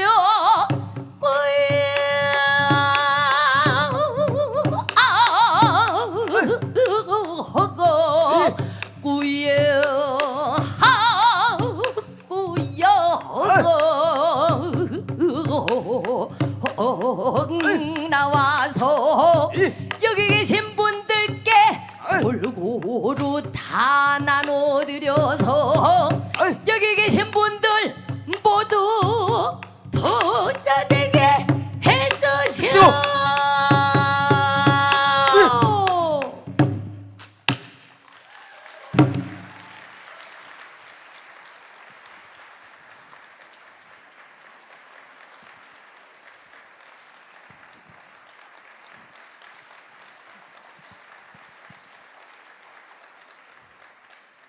This fantastic man is my husband.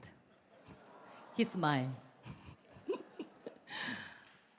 Next song is 아리랑. Are you ready? Are you ready?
아리랑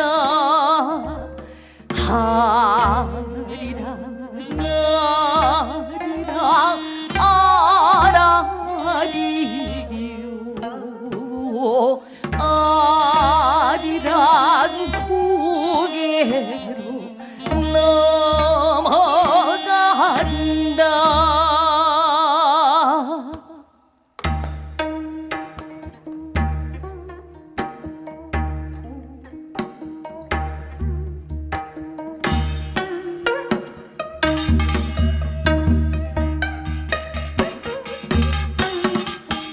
아리랑 아리랑 아라리고 아리랑 고개로 넘어간다. 청천하늘엔 찬별도 많고 우리네 가슴엔 희망도 많다. 아리랑 아리랑 아라리요 아리랑 고개로 넘어간다.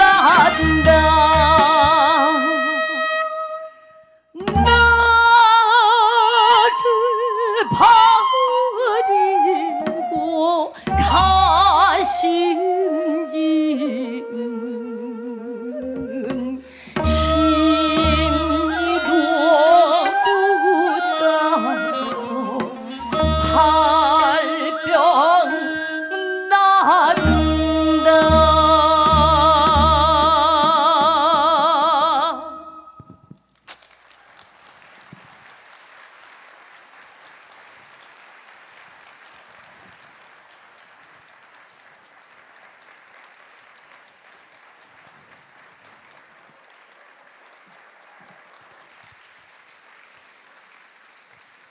What a wonderful, dynamic, passionate performance by Master Park Eri and Pin Hyunjun, who I dare say united us all through the transcendent power of art. And please give them, along with concert master Jang Min-hye and Pyo Ji-hoon, a heartfelt round of applause.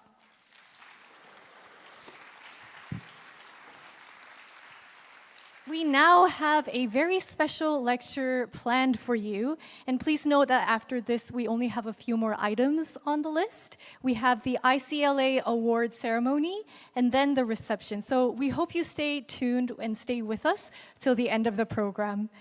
Our speaker for this special lecture is President Yoon Jae-young of Dongguk University, who's also serving as a co-host of this Congress.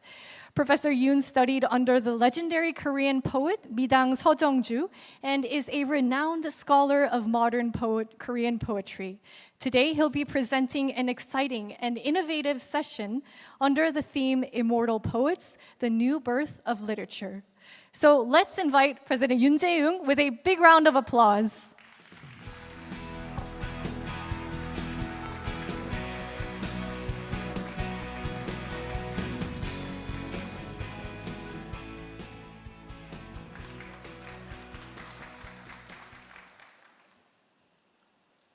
Timeless poet, a new birth of literature. Today, I want to reflect on the possibility of transcending spatio-temporal boundaries in the dialogic relationship between others on a global, ever-shifting leaderships. To realize this vision, we must inevitably turn to the capability of rapidly advancing technologies. The progress of artificial intelligence has opened a remarkable new pathway for literary studies.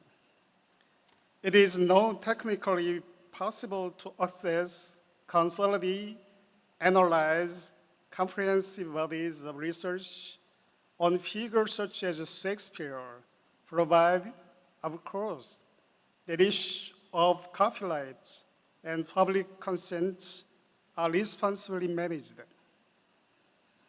With contemporary and emerging technologies, we are approaching the ability to digitally reincarnate Shakespeare himself. Imagine a virtual Shakespeare equipped not only with the entirety of his own written work, but also trained on the full range of scholarship that has surrounded his legacy for centuries. Though deep learning, such a model could be imbued with an awareness of modern language, culture, and context. In this way, we may envision the bar reborn as an immortal, ever-present literary figure accessible across time and space. This digital poet could engage in conversation with a student in classroom, respond to questions from scholars, or even participate in public dialogue across culture. Each interaction, like a jewel in Indra's net, would shine with its own clarity while reflecting the right of all others. From this network of exchanges, new form of meaning and creativity could emerge, collaborate dynamics and boundaries. From the perspective of human history, the encounter between literature and digital technologies represents the emergence of a new cultural form, one that may be compared to the geographic discoveries of the age of exploration. The navigational skills once used to chart the sea have been transformed into the digital literacies required to navigate the vast expanse of the internet. This shift has allowed literature to transcend conventional boundaries of time and space, enabling new forms of conversations with other disciplines and fostering a dynamic hybrid between the local and the global. Today, literature is no longer confined to traditional textual analysis. Increasingly, permit daily life circulating fluidly across multiple media platforms and achieving a kind of cultural omnipresence. One might even imagine a playful yet thought-provoking scenario, a virtual conversation between Levi and Shakespeare. Each brought to life through artificial intelligence. But is such a scenario merely speculative? Or might we, in fact, be on the treasure of new literary cultural form, one that is at once classical and contemporary, rooted in the local yet accessible on a global scale, general yet comparative in its scope? In my view, the true heart of this project lies in the design of the persona prompt and the careful formulation of the system prompt, the instruction that shape the voice, style, and interpretive framework of the virtual entity. This dimension of the work, prompt architecture, represents what I believe will become a key area of future literary research. Encouraged by recent advancements in Korean's digital humanities and the rapid expansion of the AI industry, I have found myself increasingly drawn to the idea of digitally reanimating the literary legacies of Han Yong-un and Seo Jung-ju through similar technological means. Their primary texts have been carefully preserved, and a rich body of peripheral materials ranging from critical essays to biographical records is readily accessible. This foundation offers a unique opportunity to reintroduce these others, not only to contemporary Korean readers, but also the broader global literary community. One of the defining characteristics of Korean literature is its deep emphasis on interconnectedness and harmony.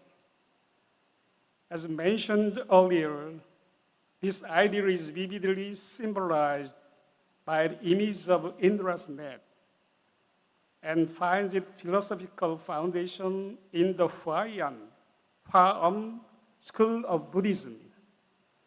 It is a worldview in which all things are seen as mutually interdependent and infinitely reflective.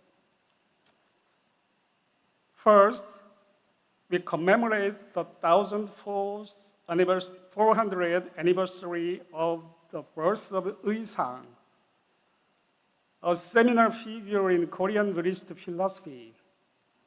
Uisang was not only a monk and scholar, but also a profoundly creative thinker. Among his most influential work is the Hwaeum 일승도, diagram of the one vehicle of the Hwaean Dharma world, also known as the Heindo. This remarkable text takes the form of a visual mandala composed of 210 Chinese characters arranged in 30 poetic lines. It serves both as a literary work and a philosophical diagram illustrating a web-like structure in which all phenomena are interconnected. In many ways, this conceptual diagram anticipates the logic of digital network, what it might now recognize as the theoretical ancestor of the internet itself. The Heindo offers not only a spiritual model, but a deeply poetic one, embodying the same relational dynamics that underpin today's digital culture. This year also marks the 100th anniversary of The Silence of My Beloved by Han Yong-un, a Buddhist monk, poet, and anti-colonial activist. It remains one of the most iconic poetry collections in modern Korean literature.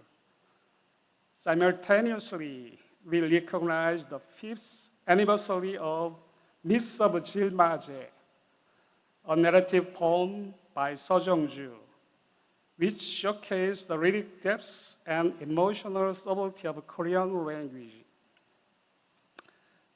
A unifying thread across these three works, Uisang's Heindo, Han Yong-un's The Silence of My Beloved, and Seo Jung-ju's Miss of Jilmaje, is their shared emphasis on interconnectedness and harmony.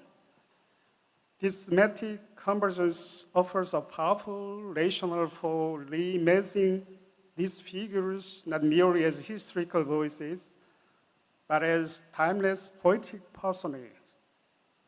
More broadly, we might envision their revival through AI, not as lyricus, but as interactive, evolving presence capable of engaging new generations. Such an initiative could serve as a meaningful cultural project when it should to the aims of public AI research and national digital innovation strategies. Approximately 2,000 years ago, the people of this land displayed extraordinary talent in music and dance, alongside a distinctive form of a metaphysical thought known as Pungnu. This worldview harmonized the core teaching of Buddhism, Confucianism, and Taoism, not by choosing one over the others, but by embracing them all in an inclusive and integrative manner. Historical evidence of this cultural sensibility can be found in the writing of Chen Su, an ancient Chinese historian, and Che Chi-won, the celebrated Silla scholar. In the records of Three Kingdoms, Chen Su noted that the people of a country frequent together to drink, feast, dance, and sing. Che Chi-won likewise observed long-standing influence of Pengnu metaphysics in the cultural life of this land. Over the centuries, countless dynasties have risen and fallen here. A wide range of religious and philosophical tradition has taken root. This land has endured foreign invasions, colonial occupations, and the devastation of a civil war. Once among the poorest nations in the world, Korea has, within a few generations, risen to become one of the top 10 global economies. This remarkable transformation did not happen by chance. At its core lies a deep and enduring cultural foundation, nurtured over millennia. It is this very foundation that fuels the global rise of Hallyu, the Korean way, and sustains the continued relevance of Korean culture on the world stage.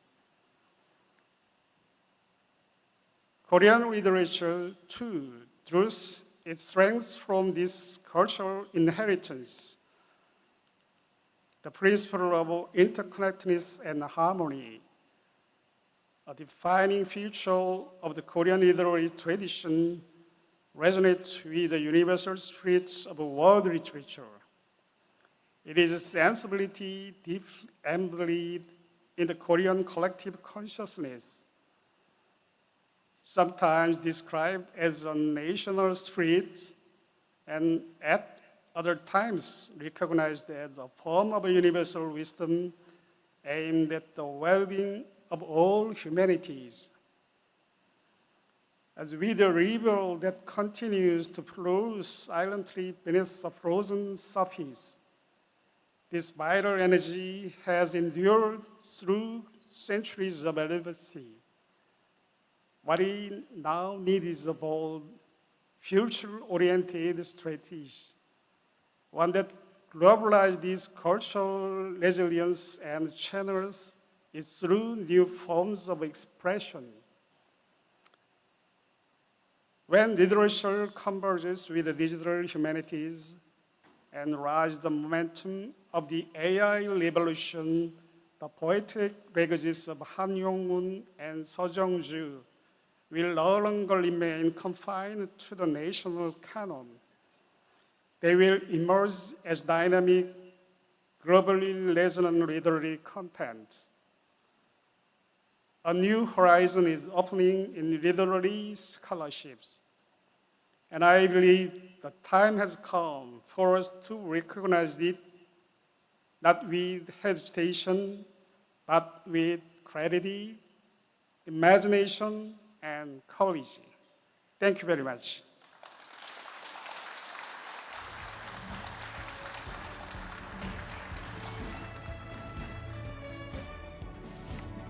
Thank you, Professor Yoon, for your insightful lecture on the fusion of literature and technology. Let's give him another round of applause.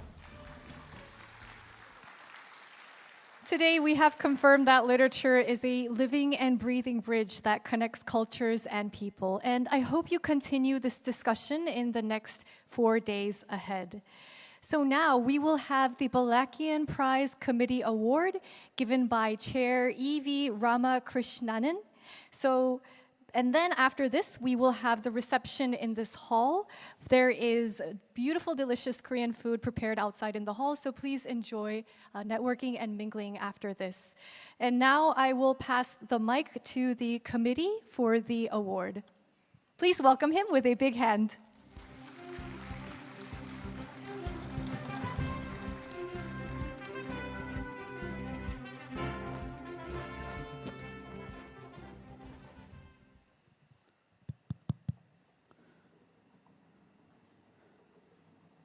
Good evening. I stand here as the chair of the jury for selecting the book which is given the Anna Balakian Prize.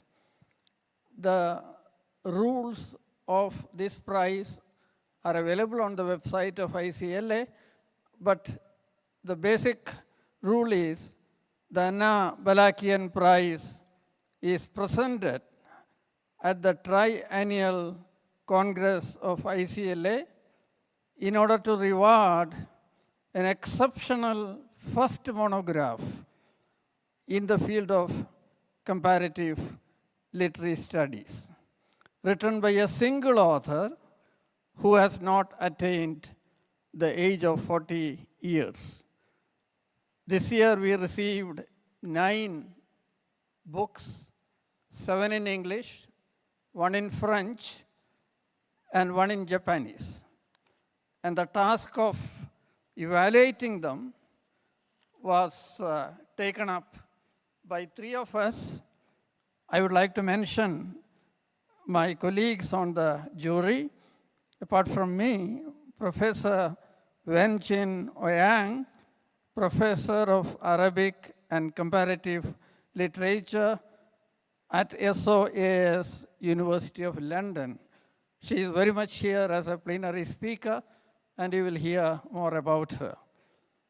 And the third jury member was Professor Sandra Maggio, Professor of English Literature, Department of Foreign Languages, the Federal University of Rio Grande do Sul, Brazil. And we were also assisted for evaluating the French and Japanese books. I would like to actually put on record the service rendered by Professor Steen Bill Jorgensen, Professor of French at Aarhus University, and also Professor Noriko Hiraishi, who is part of our ICLA EC, for evaluating the Japanese text. Now I would like to request Professor Lucia to come on the dais and announce the winner, and she or he she will join. Already this is announced on our newsletter. I'm going to do it Oscar style. Can you hold this for me? Yes. And the prize goes to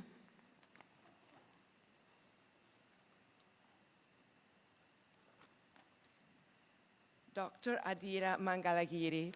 Please, Adira, come on. For a book called States of Disconnect, the China-India Literary Relation in the 20th Century, which was published with Columbia University Press in 2023. And we do not have the $1,000 check here with us, so the letter works as a promise to give you. And congratulations, Adira. Please give her a big hand. Thank you. I will very briefly make a few remarks on this remarkable book. One of the major questions she raises in this book called States of Disconnect, the China-India literary relation in the 20th century, is how do we evaluate literary text produced in the turbulence of mutual distrust and hostility.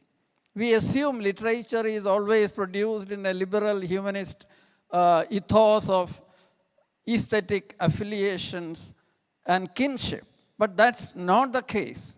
Increasingly, the world is becoming wrought with vexed hostilities, and she takes up texts from Chinese and Hindi, analyzes them, and builds a very strong central argument that we need to confront the disconnect in its historical context to devise a methodology of studying literary text that embody negativity and divisiveness. I will not, already the book has been reviewed in overseas prestigious journals, and this prize recognizes the potential and the great contribution already made by the PhD thesis, which now is revised in the book. She actually, through close readings of Chinese and Hindi texts, demonstrates how the idea of disconnect can be employed productively through its various manifestations, such as friction, ellipsis, and contingency. She has a number of insightful comments. I thoroughly enjoyed the book, and I also have my colleagues or fellow juries' testimony that this book really deserved this meritorious recognition. In conclusion, I will also add the jury has the right to mention the second best book for an honorable mention if it measures up to a certain level of excellence. And the jury members have recommended Xiaolu Ma's Transspatial Modernity, Chinese Cultural Encounters with Russia via Japan, which is, again, a painstakingly written, very remarkable contribution to comparative studies. Both these books, I will only add 2 sentences, they go to the original language, like Adhira takes up Chinese, Hindi, and translates. She doesn't go through distant reading. And this component of translation in Adhira's book is a great contribution and also shows a new kind of methodology to follow. Our young scholars are here. So, and this is also true of Xiaolu Ma's Transspatial Modernity. Thank you for being with us on this very, very prestigious occasion. Thank you.